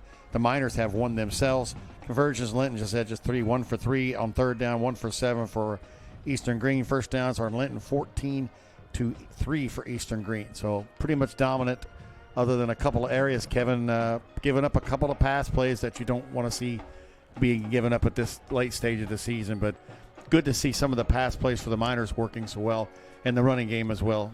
It's hard to argue. They fell behind by a field goal at the beginning of the game, and then scored 49 unanswered points. And you just wonder the one long pass play that I don't want to keep harping on the kid that dropped it, but I mean that could have been 7, and it would have been a 10. I believe it would have been a 10-6 score at that point in game, and you never know with the momentum. Miners just too much, but you do got to admire. With 30-some players, you know, they're not going to be able to go very deep. These guys are probably going to have to come out here and compete the second half. I would imagine the Miners will play one series with starters, and then you'll probably see a lot of JV kids. But a great job by the band out there. Again, they battle with numbers as well when you look out there. But now I don't know, Heather, do these seniors, is the pep band a whole different entity, or a lot of these same people will be doing that as well? A lot of the same people will be performing with the pep band, and then also you'll notice a number of these rifle and flag corps members will be a part of the dance team that'll perform. And we should mention the first girls official ball game of the year is 4 weeks from tomorrow when we travel to West Washington.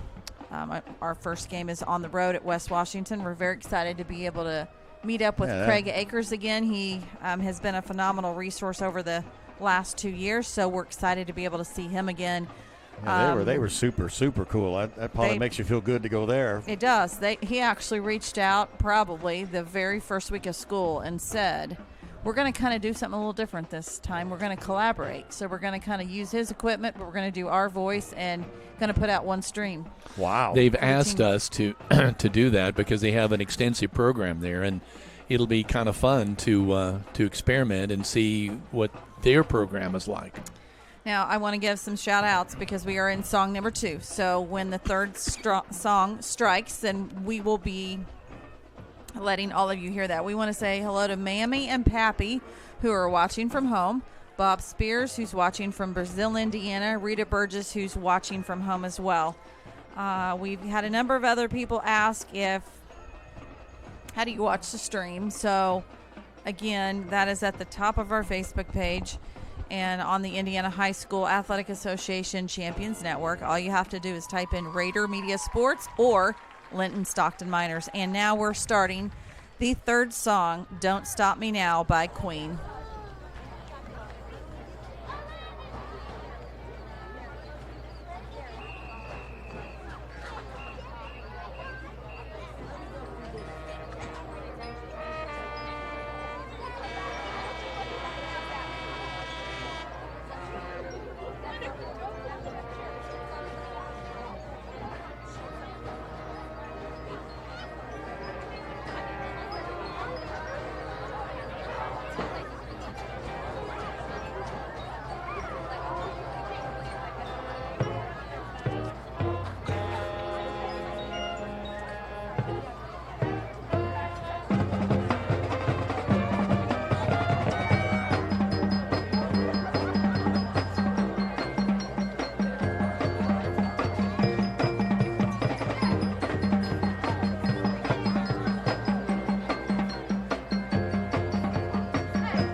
You just heard the Linton-Stockton High School Band, Cadet, and Rifle Corps under the direction of the 2024 Homecoming Princess, Rose Wright. And we want to just do a really quick wrap-up here as we get ready to start the third quarter. We want to say hello to Rex Tuttle, who was 75 years ago was in the Linton-Stockton Band. And the band will be putting out a lot of information, and we're going to be sharing that information for all of you. The Spook Fest on October the 26th. So come out for an evening at the park. There's a pet contest, an adult contest. There's lots of information that'll be posted on the Linton-Stockton High School School Corporation page as well as ours in the next couple of weeks regarding this. You know, I have to say, I was looking down there while Heather was reading a lot of that, and Paul Oliver and McBride were having a hide-and-seek, throw the football and hit each other in the head game. Oh, man. And Oliver was knocked over a couple of times. Then McBride snuck around the whole group and hit him again. It was like, I don't know. It's just nice to see them enjoying themselves tonight. Oh, yeah, nice and relaxed. And we want to remind you that you have been listening and watching the Bender Lumber Halftime Show, where on the Linton Cycle Sales scoreboard, Linton leads Eastern-Greene 49-3. You can see that the JV kickoff team is getting out there. You know, Trapines, I see. It's just always a. Wish I'd have worn something a little warmer. It's getting a little bit nippy now. Fall is in the air. See Ren Cottingham. Do you want your coat back? No. You keep it. Okay. 55 is Jacob Breadaway. Well, I guess it's not the entire JV. No, there's Feltner still. There's Goodman. Feltner's probably your safety. 59 Kenworthy's out there. Your center, Tahib.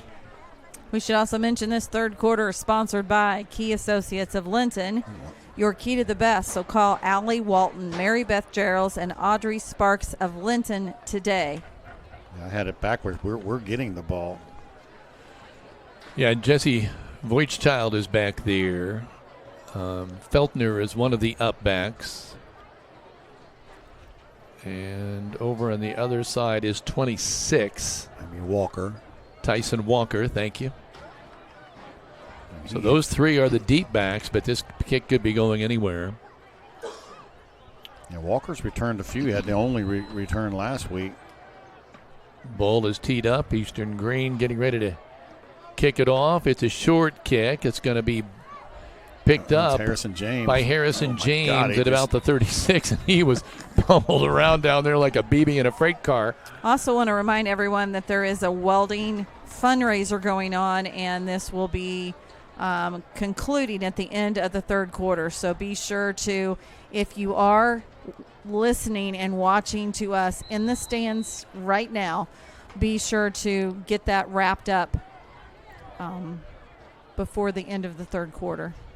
And we do have the running clock situation, so 43-yard line where the ball is placed for the Miners. McBride brings him out. He's got setbacks both left and right. Wait a minute. That's Kenworthy. No, it's T-Bone. He's going to hand it to T-Bone off the right side. He pummels through one man, and oh my, do we have a player down? Yeah, it looks like at about the 34. I didn't see what happened out there. All of a sudden I looked out and saw somebody down. Yeah, you don't want anybody to get hurt. We are at a running clock. That's the only thing that scares you about linemen coming in and just running the ball, because you don't want to see anybody get hurt at this point. Well, he was nowhere near the line of scrimmage, though, but he got up, and it's number 11, Zach Herndon, but he's staying in the game. He's fine. That's good to see. Okay, we're going to go on the right-hand side, 53. T-Bone. T-Bone running it again. He's down to about the 32, 33-yard line. So that's Trenton Howard, 6 foot, 235-pound senior, alias T-Bone. I remember the day that I took their media day photos. Yeah. And we did individual interviews. And when I called him Trenton, he goes, no. Jennings is the setback now. I'm sorry, go ahead. My name is T. He stopped me after a game, too. Jennings is one of the setbacks. Hammer and Hank is going to get the ball here. Yep, there he's got it. He's going to run on the right side. He spun around, stood up. Everybody knew that was coming. Yeah. So he didn't have much of a chance. But can I say about T-Bone Howard is that he is so proud to put on this Linton Miner jersey every game. And you could tell that in his interview, and you can tell that when you see him in the hallways on Fridays when we're in for Miner broadcasting. He is, even though he said this is his first year as wearing the Linton Miner, he's wearing it with the true Miner pride. Yeah, I don't believe he played last year. I think he was on the roster a couple of years ago, but it's great that he's made a big difference at nose guard at the beginning of the season. Jennings still in there at that running back spot. You don't want that negative yardage. They're going to give it to him and try the other way, and boy, he's spun down. It's like it's moving in slow motion kind of out there. Midwest Satellite, are you looking for TV or high-speed internet? Give Mike Moran a call at Midwest Satellite. He offers Dish TV plans starting at $84.99 a month, and T-Mobile high-speed internet for $60 a month. Call Midwest Satellite, 812-847-8848. Call Mike, as always. He will treat you right. Preston Snyder comes in on the offensive line. Hank is going to get maybe another chance. I'm not sure. Nope, he's going into the line. He's lining up at wingback. Nope, he's not sure. They're going to have a timeout. We got confusion.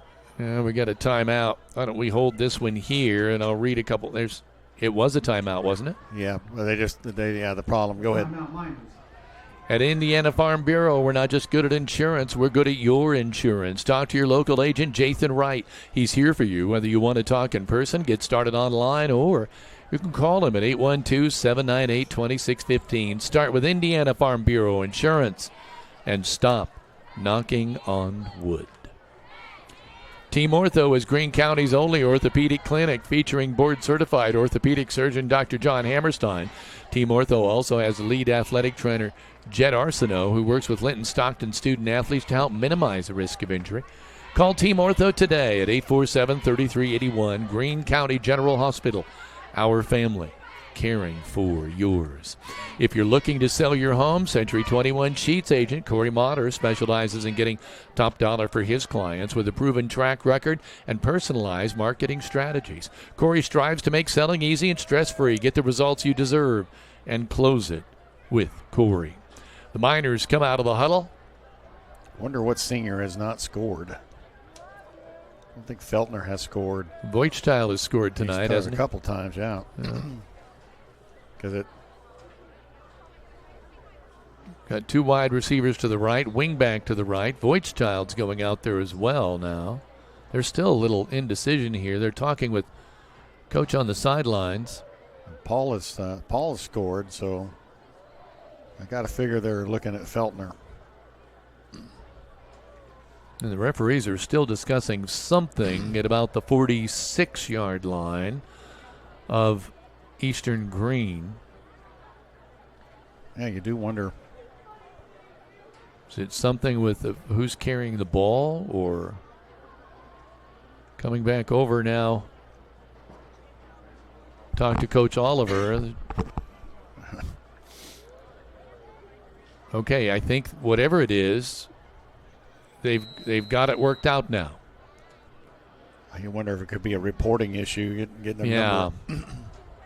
Could be. Two wide receivers to the right, one to the left. McBride back, throwing in an out pattern out there. Cooper Smith does the lateral to Big Hank, and he's around. We got a flag at the 44. It was. So we'll see. That's that same hook and ladder play. That's two of those. Let's see what this penalty is. Personal foul. Roughing the passer on. Roughing the passer on Eastern-Greene. I didn't see that. It had to be after the play.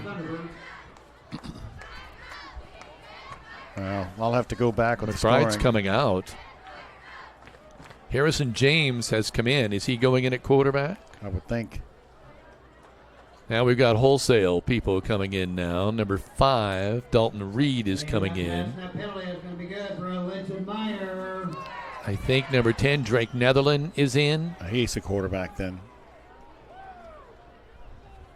Well, I thought I saw that's who was lining up at this wide receiver spot. Let me check. James is probably at a wing back. You got number 9's running out there. Crynes at the last minute. He's in a setback spot. Reed and Crynes, and Netherland's the quarterback. You're right. He's going to keep 16, Collins is the wide receiver to the left. Well, that was James. So Harrison James. You're right to begin. Well, I think what I had is I said it was number 10 Netherland. It was lined up as the receiver, and you were right. It was Collins, Andrew Collins out there. It was 16 and not 10. We're going to have this trouble. Yeah. Now as they line up, Harrison James is still the quarterback. The running back is Paby, number 45, junior, 5'10", 160-pounder. Man in motion. That's good. No, that's number 5, isn't it? Yeah. Dalton Reed. Thought it was a 6 for a second, but it was not. Again, Big D already pointed out the clock is running. A host of other players now coming in. Everybody's coming in. I point out number 70 for the Miners is out there. I believe that's Faree. And number 80, R.J. Wilson, is in at a wide receiver spot. Again, we'll do our best as these folks are coming in and out. Clock is, Big D said the clock was running. It is. It's at 6 minutes now in the quarter number 3. This quarter brought to you, as Heather said earlier, by Key Associates of Linton. We're running straight ahead. Who is that? James. Okay, Harrison James. We know he's got wheels. Yeah. Good for a Linton Minor. Down to the 4-yard line. 1st and goal at the 4. Shout out to Julie Dyer, who's watching at home with Jill, Willow, and Julia. Says, congratulations, seniors. Great halftime show, and go Miners. Harrison James got a man in motion. He's going to give it to him. That's Crynes. Crynes, and he's in for the touchdown. Brayden is, woohoo! Where is it? Family affair. Let's see. Does he have? Oh, he doesn't have a mic on that one, does he? Yes, he does. Yes, he does. Are you? You've got him muted. No, I mean, I don't think if it's that one, it's not plugged in. That's what I was saying. Here, Heather. I was trying to tell Kevin I've been suppressed the entire game, and here we go. Well, what do you think of that, huh? I think Little that's brother amazing. scoring a touchdown. He has always wanted to be, he's trying to get as much varsity playing time as he can, and by God, he got himself a touchdown. I'll be hearing about this for weeks. He sure did. And you'll awesome. be watching great moments, and He had a nice run last week, too. Yes. Here's Romeo. Let's see what happens. Snap was a little tough to handle. That was not a great snap, and they weren't able to do anything about that. But, yeah, Crynes, your little guys had some good runs. Miners up now 55-3. He's just a freshman, too, so, I mean. Yeah.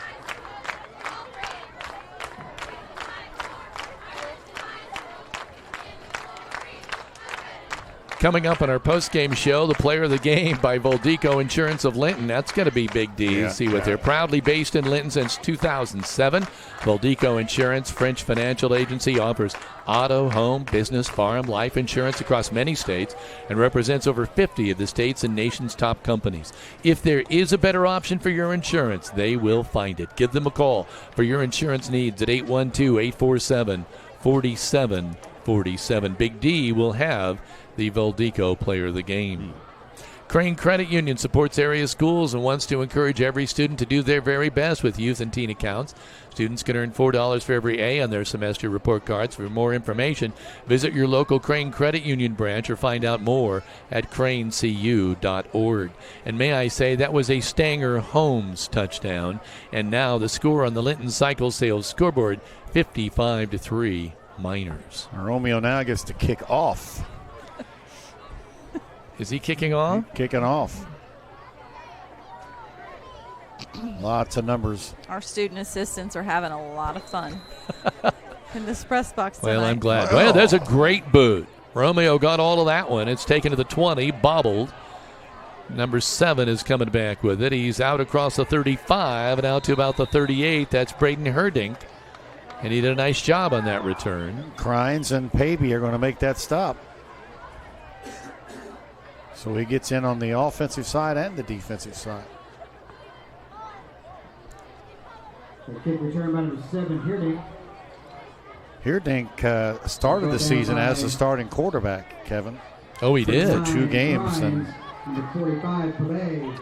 We should also mention we'll be adding this, obviously, to the schedule on our Facebook page a little bit. But from Darren Clayton today, they added Springs Valley for JV football on October 21st, and it'll start at 6 o'clock. So we'll be sharing that information. Herdink is in at quarterback, throws a pass out to Aiden Deckard there, and it's incomplete. That will not stop the clock. It'll continue on at 3:20 now, remaining in the third quarter. Cunningham on the defense of that. And Springs Valley, 1A, we used to play Springs Valley every year, and they have a very solid football program over there now. So that'll be a good test for the JV. When was that again? I may have to come see that one. October 21st, and it is away, according to may not be there for that. at Springs Valley. 2 wide receivers to the right, 1 wide receiver to the left. Running backs on both sides of the quarterback, Herdink. He gets the snap. He wants to run straight ahead, and they just pick him up and hold him there at about the 35. They're going to give it to him about the 36. Tanner Scarborough on that tackle, number 61. Good to see Tanner after missing a week. Good to see him out there. Now number 16 just came in at a defensive back. That's Andrew Collins, a freshman.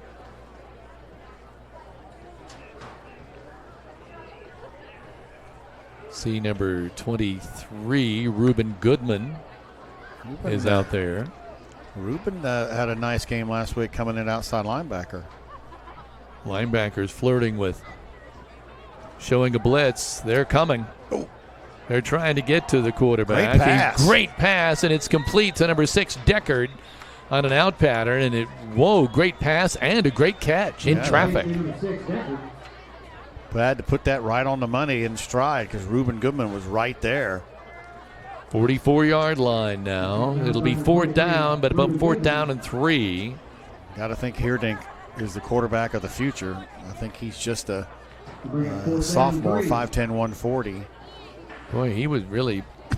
he was some heavy pressure. That was kind of like a Brett Favre move, rolling out to his right, just kind of sling that ball out there.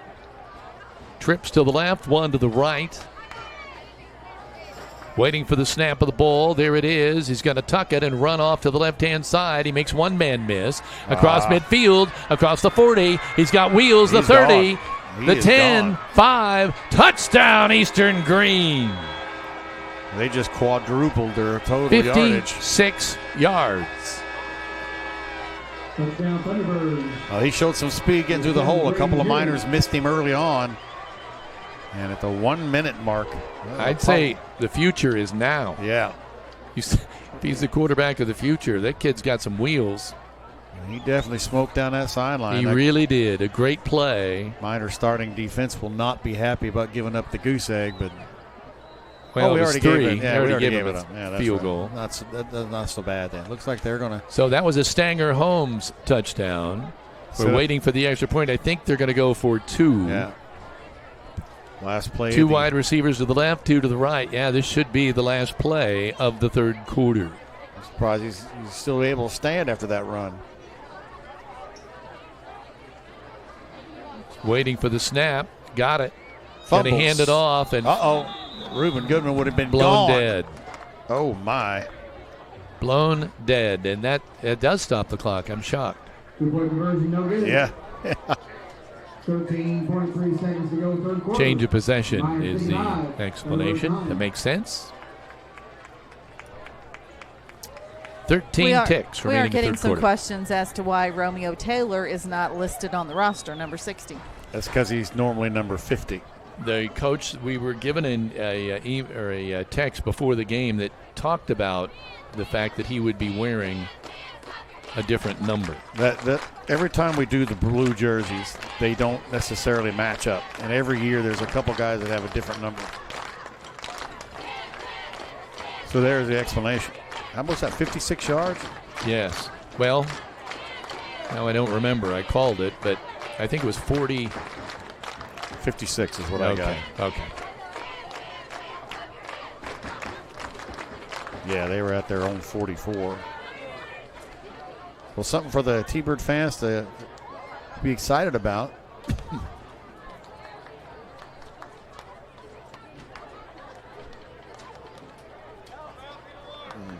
I was looking for the text again, Heather, and I can't find it. It's buried. For what? For what we got before the game about his number. The fact that it had been changed for tonight's ball game. And like I said, every year, that's what happens. McCormick going to set up to kick. Surely they wouldn't think of the onside kick at this point. 55-9 is our score. There's the boot. Going to be taken at about the 30. Harrison James across the 35. He is winged and down at about the 37-yard line. Kid takes some hits, and he's with Voigtchild graduating. He's coming off a little bit of a hit, a little bit of a limp. That's the end of the third quarter of play. So we're going to take a really quick timeout to preview the 2A Class 47 sectional that'll be held at Eastern-Greene High School. That'll begin this Tuesday night. So stay tuned. This is Rader Media Sports, home of the Miners.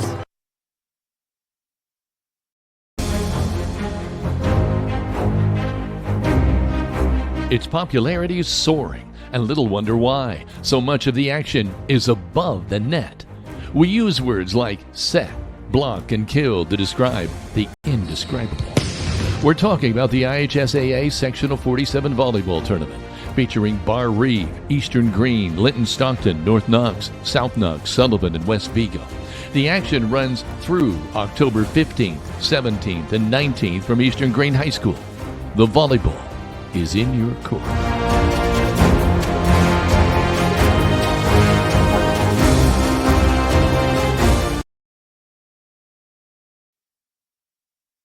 We take pride in our funeral homes and value the friendships we've made for over 100 years. It's those friendships that make us work hard to be the best. You have my personal guarantee that we will always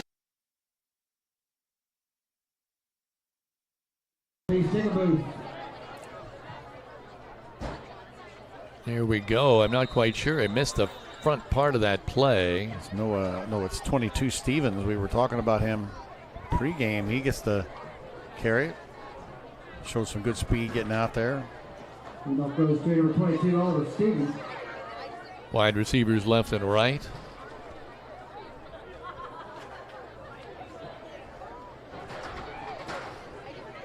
Miners, let's see, who's at quarterback?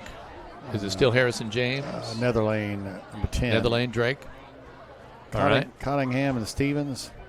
There's the snap. Jet sweep coming the other way. We got a man breaking out into the open. Cottingham at the 40, the 35, the 30. Makes two men miss. He's inside the 25.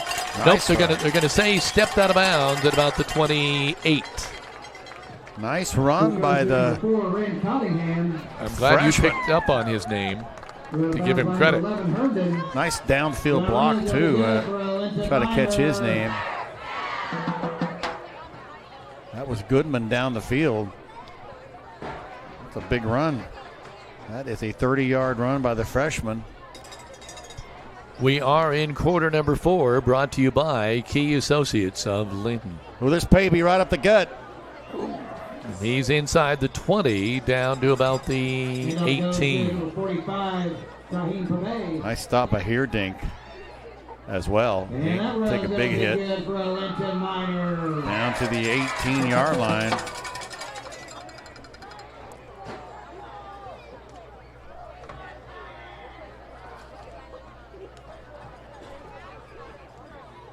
Ten-yard run for him.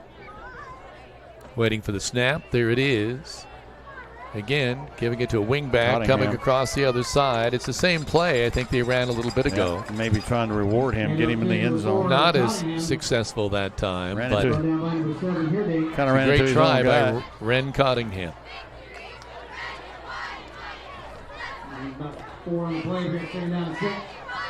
Call Brock Anderson Construction for your home repair and building needs. With over 25 years experience in the construction field, he'll strive to have you come home to quality. Call Brock at 812-798-5583. And as always, he says, go Miners. Stevens. You got a little pitch here to number 22, Oliver nice Stevens. Cut. And he's in. He is. He's in for the touchdown. Wow. Bubba, we were just talking about this kid. Is that like 15 yards? It's 14 yards. 14 yards, and he made a really nice cut back against the grain and took a good hit as he went in right at the 9-minute mark of the clock rolling. We'll see if Romeo's going to head out there for another shot, and he is. I like to see that. I also like to see that run by Stevens. Want to say hello to Lisa Duckworth Ball. Says she just got her new router fired up and is watching the Miners, and I'm glad I didn't miss the whole game. Oh, sorry you missed any of it, but the Miners have played well. We're getting ready. There's the snap, the placement of the ball. The boot is up. It's certainly high enough and no good. Wide to the left. A good try. That one was certainly had the height of it. Be able to try it. So, with 8 minutes and 15 seconds remaining on the clock, there's another Stanger Holmes touchdown on the board, which makes the score on the Linton Cycle Sales scoreboard. The Miners 61 and Eastern-Greene 9. This is Rader Media Sports, home of the Miners. Let's clear the air about vaping. glue, rat poison, paint. We all know these products contain poisons like formaldehyde, arsenic, and lead. And these are just a few of the chemicals you'll find in e-cigarette vapor. Let's clear the air, Indiana. Don't puff this stuff. Visit don'tpuffthisstuff.com to join the fight and spread the word.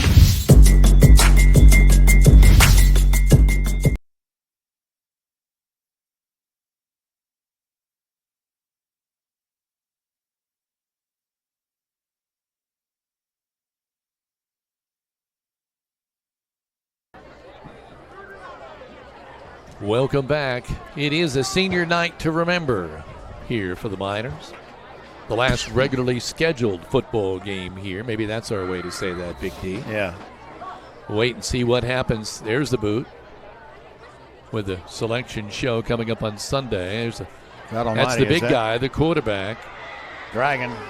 He's bringing everybody with him. Peyton Lewis returning that ball. And he gets across midfield. That's a great play by Lewis. Seriously dragged Trip Haynes about 15 yards. Yeah, that's a trip he'll remember. Yeah. Collins got in there as well, 16 at the very end of that, but Haynes was definitely on the stretch and gets to the Miner 42-yard line. Clock running now. First down and 10 for Eastern-Greene in Miner territory. How often have they been in Miner territory in the second half? It's interesting you say that because I happen to have a thing that tells me that exact thing. They break the huddle. 8 plays in Linton territory. Here, Dink, I think, is still the quarterback. He's looking for a place to run, and no. He's surrounded and brought down immediately. Is that Deckard running the ball? It was Deckard. Yeah, it might be Deckard who's playing quarterback. All right, let's see. Linton Sporting Goods is your local one-stop equipment shop for all things sports. Locally owned and operated in the family for over 40 years. They'll make sure you're ready to start the season or upgrade you throughout the season. Find them on Facebook today. 55, Brett away. 56, Brett Anderson. Go ahead. I'm breaking the huddle. I'll wait. What were you going to say, Big I'm D? just naming some of these kids that are out there. Thank you. Yeah, it is number 6, Aiden Deckard, the sophomore, 5'8", in now at quarterback. Deckard gets the snap. He wants to dart to the outside. He's across the 40 and spun down at about the 35. Preston Snyder just manhandled him. Looked like a helicopter move out there. If you need an Evolution golf cart, Gaither Power Sports is the place for you, starting at $69.95. They come with an 8-year battery warranty, 0% financing for 36 months. Gaither Power Sports is also your Aventon e-bike dealer. Gaither Power Sports and Trailer Sales, located State Road 54 just west of Linton, in business since 2003. Eastern-Greene breaks the huddle. Again, working from the gun. Going to try to run to his left, and someone down there at the bottom of that pile would not let him go. That would be Jacob Breadaway, number 55. Number 55. Breadaway making the tackle on Deckard. Puts the ball down at the 40, and it's 4th down and 8. The Grill, open 7 days a week with a large menu featuring daily specials. You can dine in or carry out your favorites for breakfast, lunch, or dinner. Located in downtown Linton, this family-owned business has something for everyone. Eastern-Greene with a 4th down and 8. Low snap. Oh, Pavy's got it. Deckard tries to pick it up, but he did pick it up, but as soon as he did, he was hit. So he didn't have a chance. Pavey and Reuben Goodman both right there immediately. Pavey dragged him down. They lose back to the 43, and that's going to give the JV offense another opportunity. Some new names again. 4:57 on the running clock.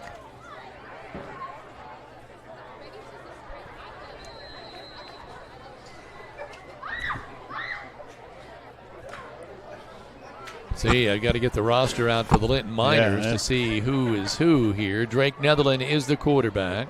Looks like Breadaway is going to be the center tonight. Can't see who the lone setback is. Number 5 is Dalton Reed.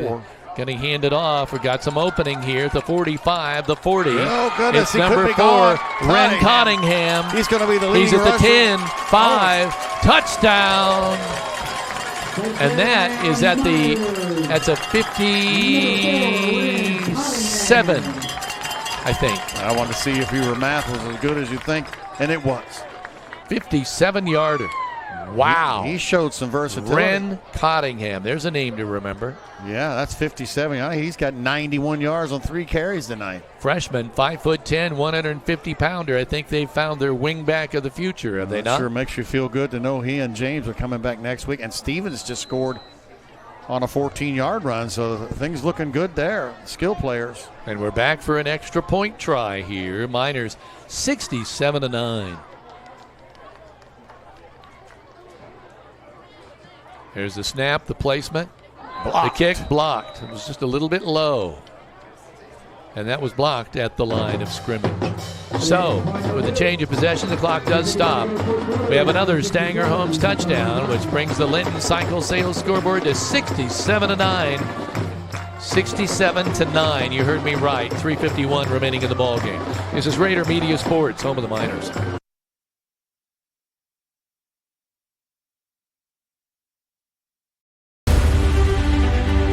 City Linton employees are dedicated to providing the best and most reliable utility service, security, and safety for its families and students. As the new mayor, I agree with the sign, "You'll like Linton."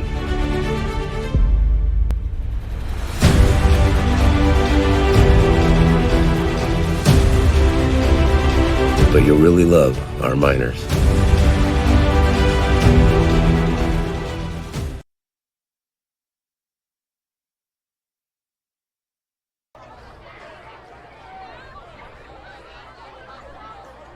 Welcome back.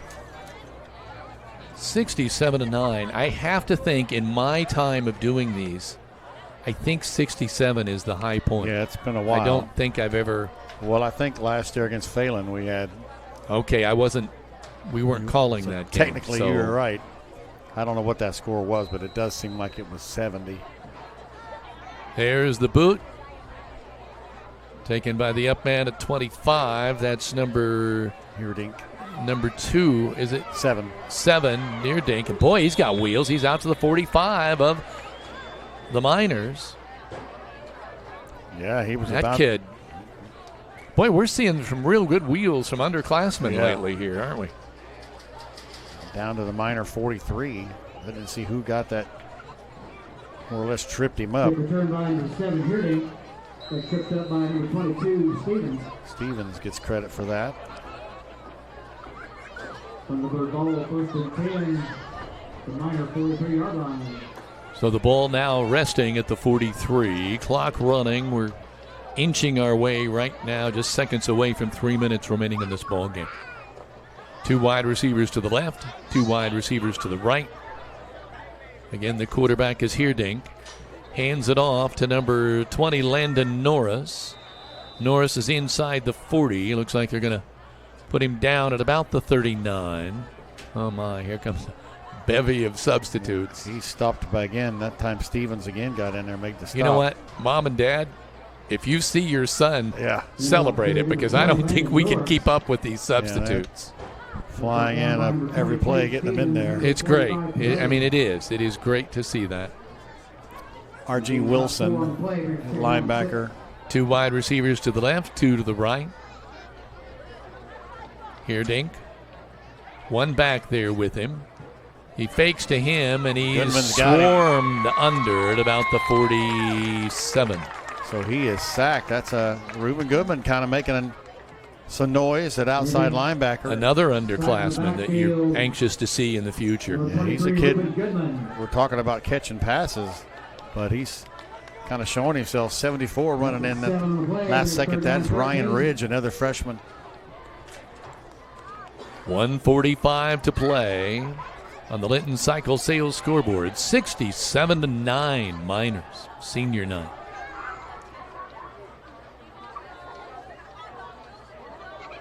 Looks like an offsides there on the Miners. Number 23, Reuben Goodman. Just gave him praise.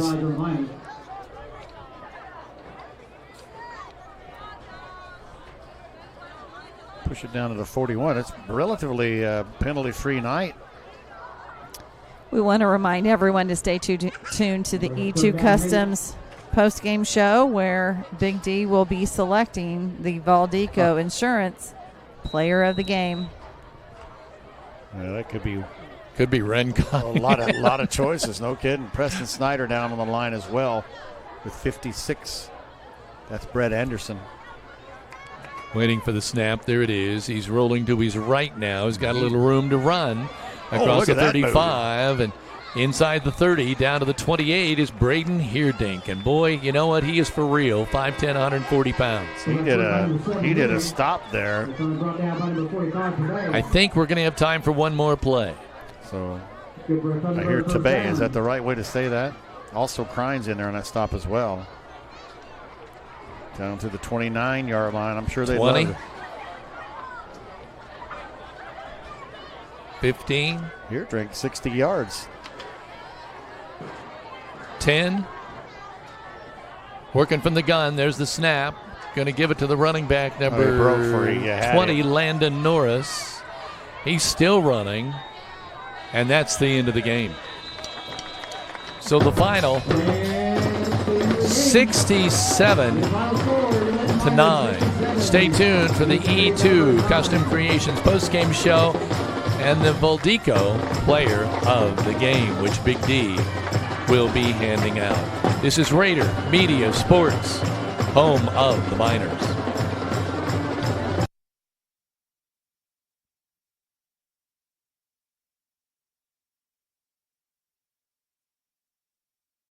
Custom Creations, we know that every memory has a story.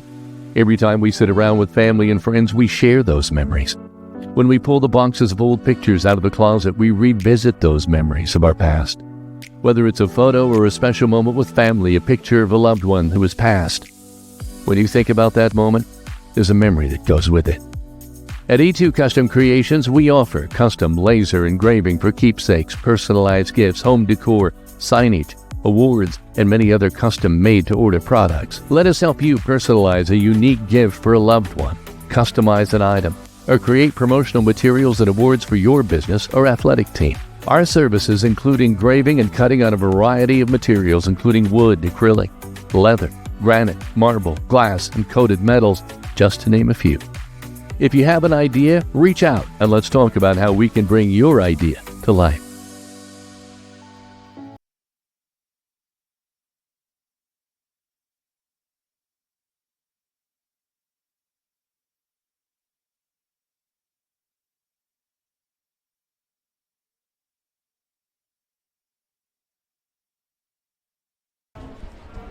Welcome back to Rader Media Sports, home of the Miners. And on the Linton-Cycle Sales scoreboard, Linton-Stockton 67, Eastern-Greene 9.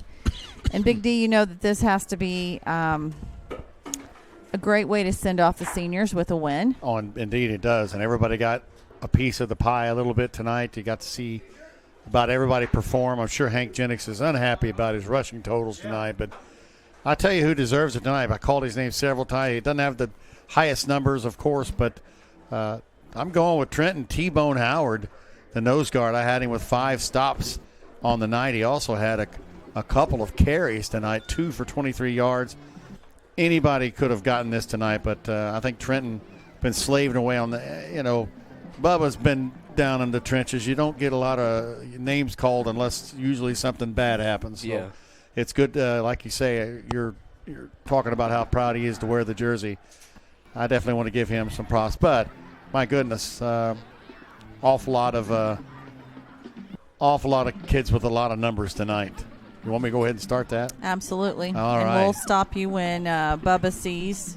All right. Bubba just grabbed me by the shoulder. When he sees Kevin and Brayden on the field. Miners racked up 431 yards of rushing tonight. That's an astounding number with a running clock. I'll just run down the list and in no particular order. Braylon McBride, 5 for 53 and a touchdown. Jesse Voigt shot 7 for 48, a touchdown. Russell Goodman, 1 for 8. Cooper Smith, 4 for 76 with a touchdown. 1 for 10 for Hayden Feltner, 3 for 70 for Paul Ovler with a touchdown. 2 for 23, Trent Howard. 1 for -2 for Dalton Reed. 2 for 17, Harrison James. 2 for 7, Tyson Walker with a touchdown. Hank Jennings, 2 for -3, 1 for 10 for Tahim Pabe. I think I got it right. 2 for 19 for Oliver Stevens with a touchdown. Ren Cottingham came in at the end of the game, 3 carries, 91 yards, a touchdown. Trenton Crynes with a touchdown as well, 1 for 4. Passing 5 of 9, Braylon McBride for 48 yards, 3 for 4 for Paul Oliver, 69 yards. That's 117. Paul with 2 TD passes. That's 548 yards for the Miner offense. The T-Birds tonight pretty well shut down offensively till the end of the game. Peyton Lewis, 12 carries, -14. Brody Teague, 5 carries, -1. 1 carry for Bryson Jones for nothing. Aiden Decker came in for 4 with -1. Landon Norris, 3 for 14. Brayden Heerdink, however, had a touchdown and had 60 yards on 4 carries. Gives them the positive, gives them 58 yards rushing. Passing, 3 of 11 was Peyton Lewis. Did have 2 interceptions as well. Heerdink came in, was 1 for 2 for 8 yards. So they end up with 54 passing, 58 rushing, 112 yards for the Eastern T-Birds. Defensively for the Miners, most of these starters were gone by the halftime. Corey Andrews with 9 tackles before the break. Russell Goodman with 5. Jennings with 5. Howard with 5. Tyson Walker with 3. Tahim Pebe and Hayden Sparks with 4 each on that. Miners ended up with 3 sacks tonight. It's been a while since we've had that number, and 13 tackles for loss. For the T-Birds, defensive side, looks like their main guy on the defense was Jason Kuntz, number 75, with 7 tackles. Zach Herndon and Jace Brown each with 5, and 4 apiece from Kaysen Cullison, Luke McNeil, and Brody Teague.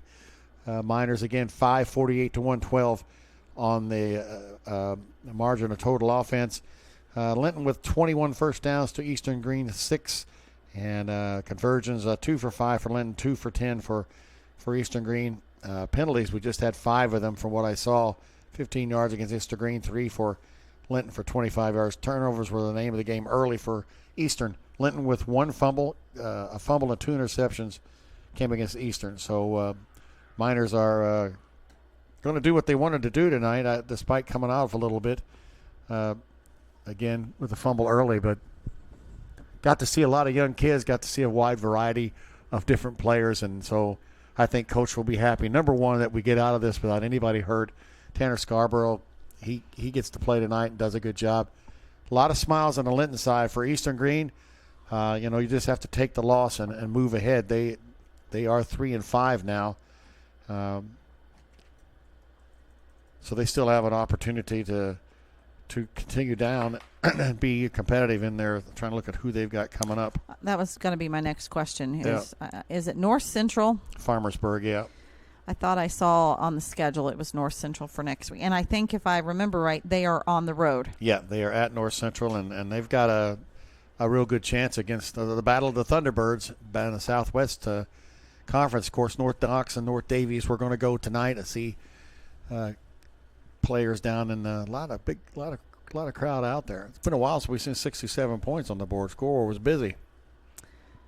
So our senior correspondent, Brayden Crynes, and Kevin are anxiously awaiting. Kevin's trying to think of what questions to ask. Should mention in our sectional, while we got a chance, Brown County is 4-3. They have a tough one with North Putnam tonight. They got beat 59-6 last week. Greencastle got a little surprise, got beat by Cloverdale 26-21. They are 2-5. Mitchell is probably losing to Paoli tonight, so they're probably going to be 1-7. They Bubba. Yeah. He's probably not going to like you for putting that on the air. North Posey, Southridge game would be a good one to find out who won. North Posey 6-1, South Vermilion, and Seeger tonight. Seeger was 3-3, South Vermilion undefeated. Pike Central shut out Tell City last week, 22-0. They got a good one with Forest Park, and here's the coach. Toss it to me when we're ready here. Welcome, everybody, on the post-game show. Kevin Rader here with Coach Oliver. Coach, I don't know where to start, really. I mean, this is just one of those kind of games. You give up a field goal off the start, but then after that it was like 49 or whatever unanswered points, 67-9 final. I'll let you just sum this game up. I'll sum it up first. Was that Bubba up there on the camera? Yes. I am a little disappointed in Bubba. From my understanding, he was the one that made the drawing for the fire ring, and he didn't draw my name. Bubba, I'll see you Monday at school. But no, we came out. I mean, they had a deep pass. We we were trying some different coverages this week and just trying some things that we might need down the road. And so had a little miscommunication who was going to get lined up where they needed to. And he got behind it, and they made a great play. But then our defense stepped up and stopped them, and they kicked a good field goal. And then after that, we just got in a good rhythm after that, and it was a good time after, and we would just start making plays. You got to work on some extra points tonight, which I thought was interesting. The first couple were trouble, but after that, he hit some. Yeah, he made a couple. I mean, he can make them in practice for the most part. No one understands the pressure it comes out. You can stand there and have a ball on a tee and no one's holding. You can kick it. As soon as you get a snap and a hold and you get 8 guys running at you, it's a difference in practice. Then you come out on a game when there's a lot of people here and then the pressure gets to them. I mean, they lose their technique. And so it's not an easy job. I mean, if it was easy, we'd have a great kicker already. But we wanted to give him an opportunity to get the feel for it. He's been out a little bit. But we just wanted to give him an opportunity, and we thought tonight would be a good shot for that. I did see some young kids tonight that really showed some game tonight. Well, yeah. I mean, the second half we played all of our young guys. You look, Ruben had some good sacks.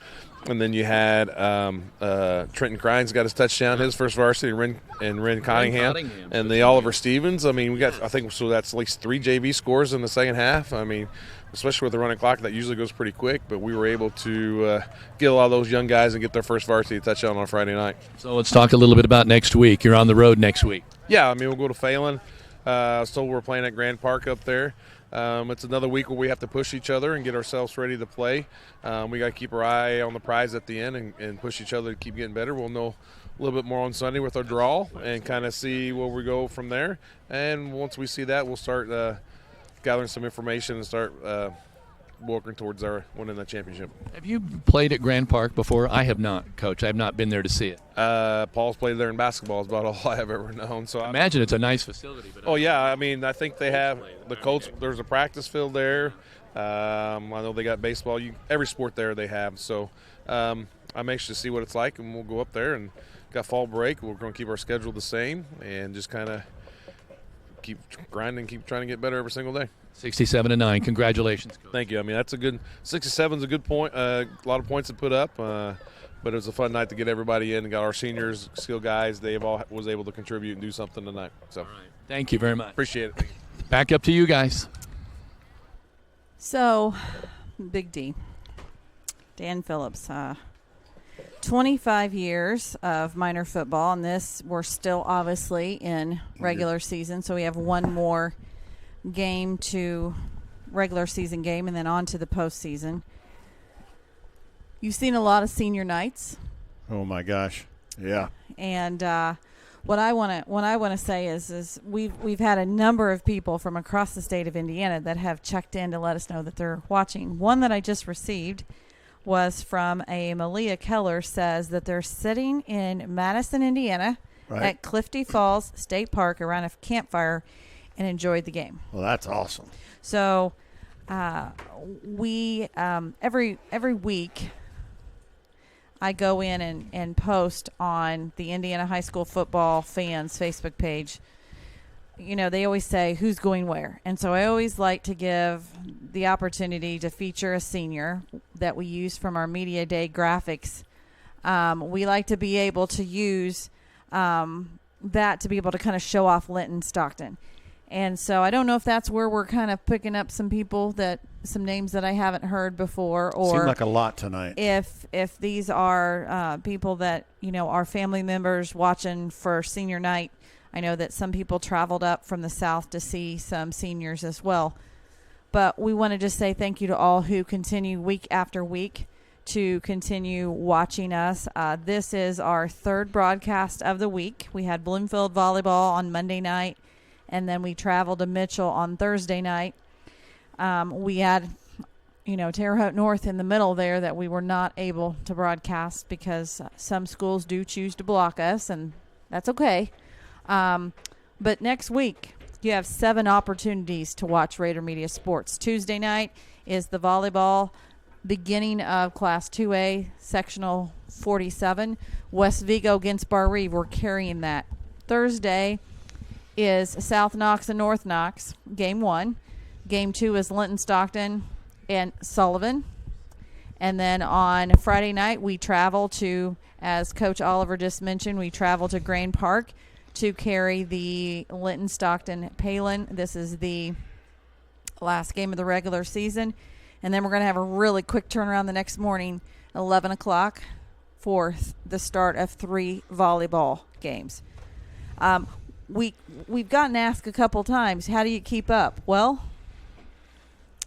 or can you keep up? And Yeah, I that's a good think question. we've proved that we can keep up. And I want to thank everyone who has tuned in. Kevin, you didn't hear the comment. We have someone sitting in Madison, Indiana, and Clifty Falls State Park around a campfire watching the Miners. How nice is that? So we want to say and that's on our bucket list, is to go to Madison this Yep. holiday season. So we're very. We have 2 student assistants here who are enjoying You're on, the. Heather. Yes, no, we're not. Oh, okay. We want to say thank you to everyone who's watched, everyone who's waved at us from below. We Like to love thank Big D and- love covering all things Miners. And we know that a lot of Linton Miners have fall break this week, so wherever you're going, whether you're doing a staycation or going out on the road, we hope you're safe. Or we send our thoughts to everyone in the South. And remember, early voting is underway, so every vote counts. Yeah, do your patriotic duty. Big D, any final words from you? Just another great night. The first thing I would think of is that nobody was injured on either side. That's always the positive thing. I thought the kids did what they were supposed to do, and this is the time of their lives. These high school kids, I mean, they don't realize at all what 5 years, how radically, things change. Right now, you're not thinking about anything other than what you're going to wear at school the next day, or I think about it all the time, how nice it would be to go back to that age and not have a care about anything in the world. So I would say enjoy it. Like Heather said, if you're going places on these breaks, just be careful. One mistake can end things quickly. And we're also blessed that we have such good athletic program all the way across the board and in every sport. So we're blessed on that one. Heather, I'll let you wrap it up. So we want to again say thank you to senior correspondent, minor broadcasting student Brayden Crynes, as well as Bubba Chancy, who tonight served as both interviewer and on the camera, Big D Dan Phillips, Kevin Rader, and myself. And we will see you from Eastern-Greene High School this Tuesday night. This is Rader.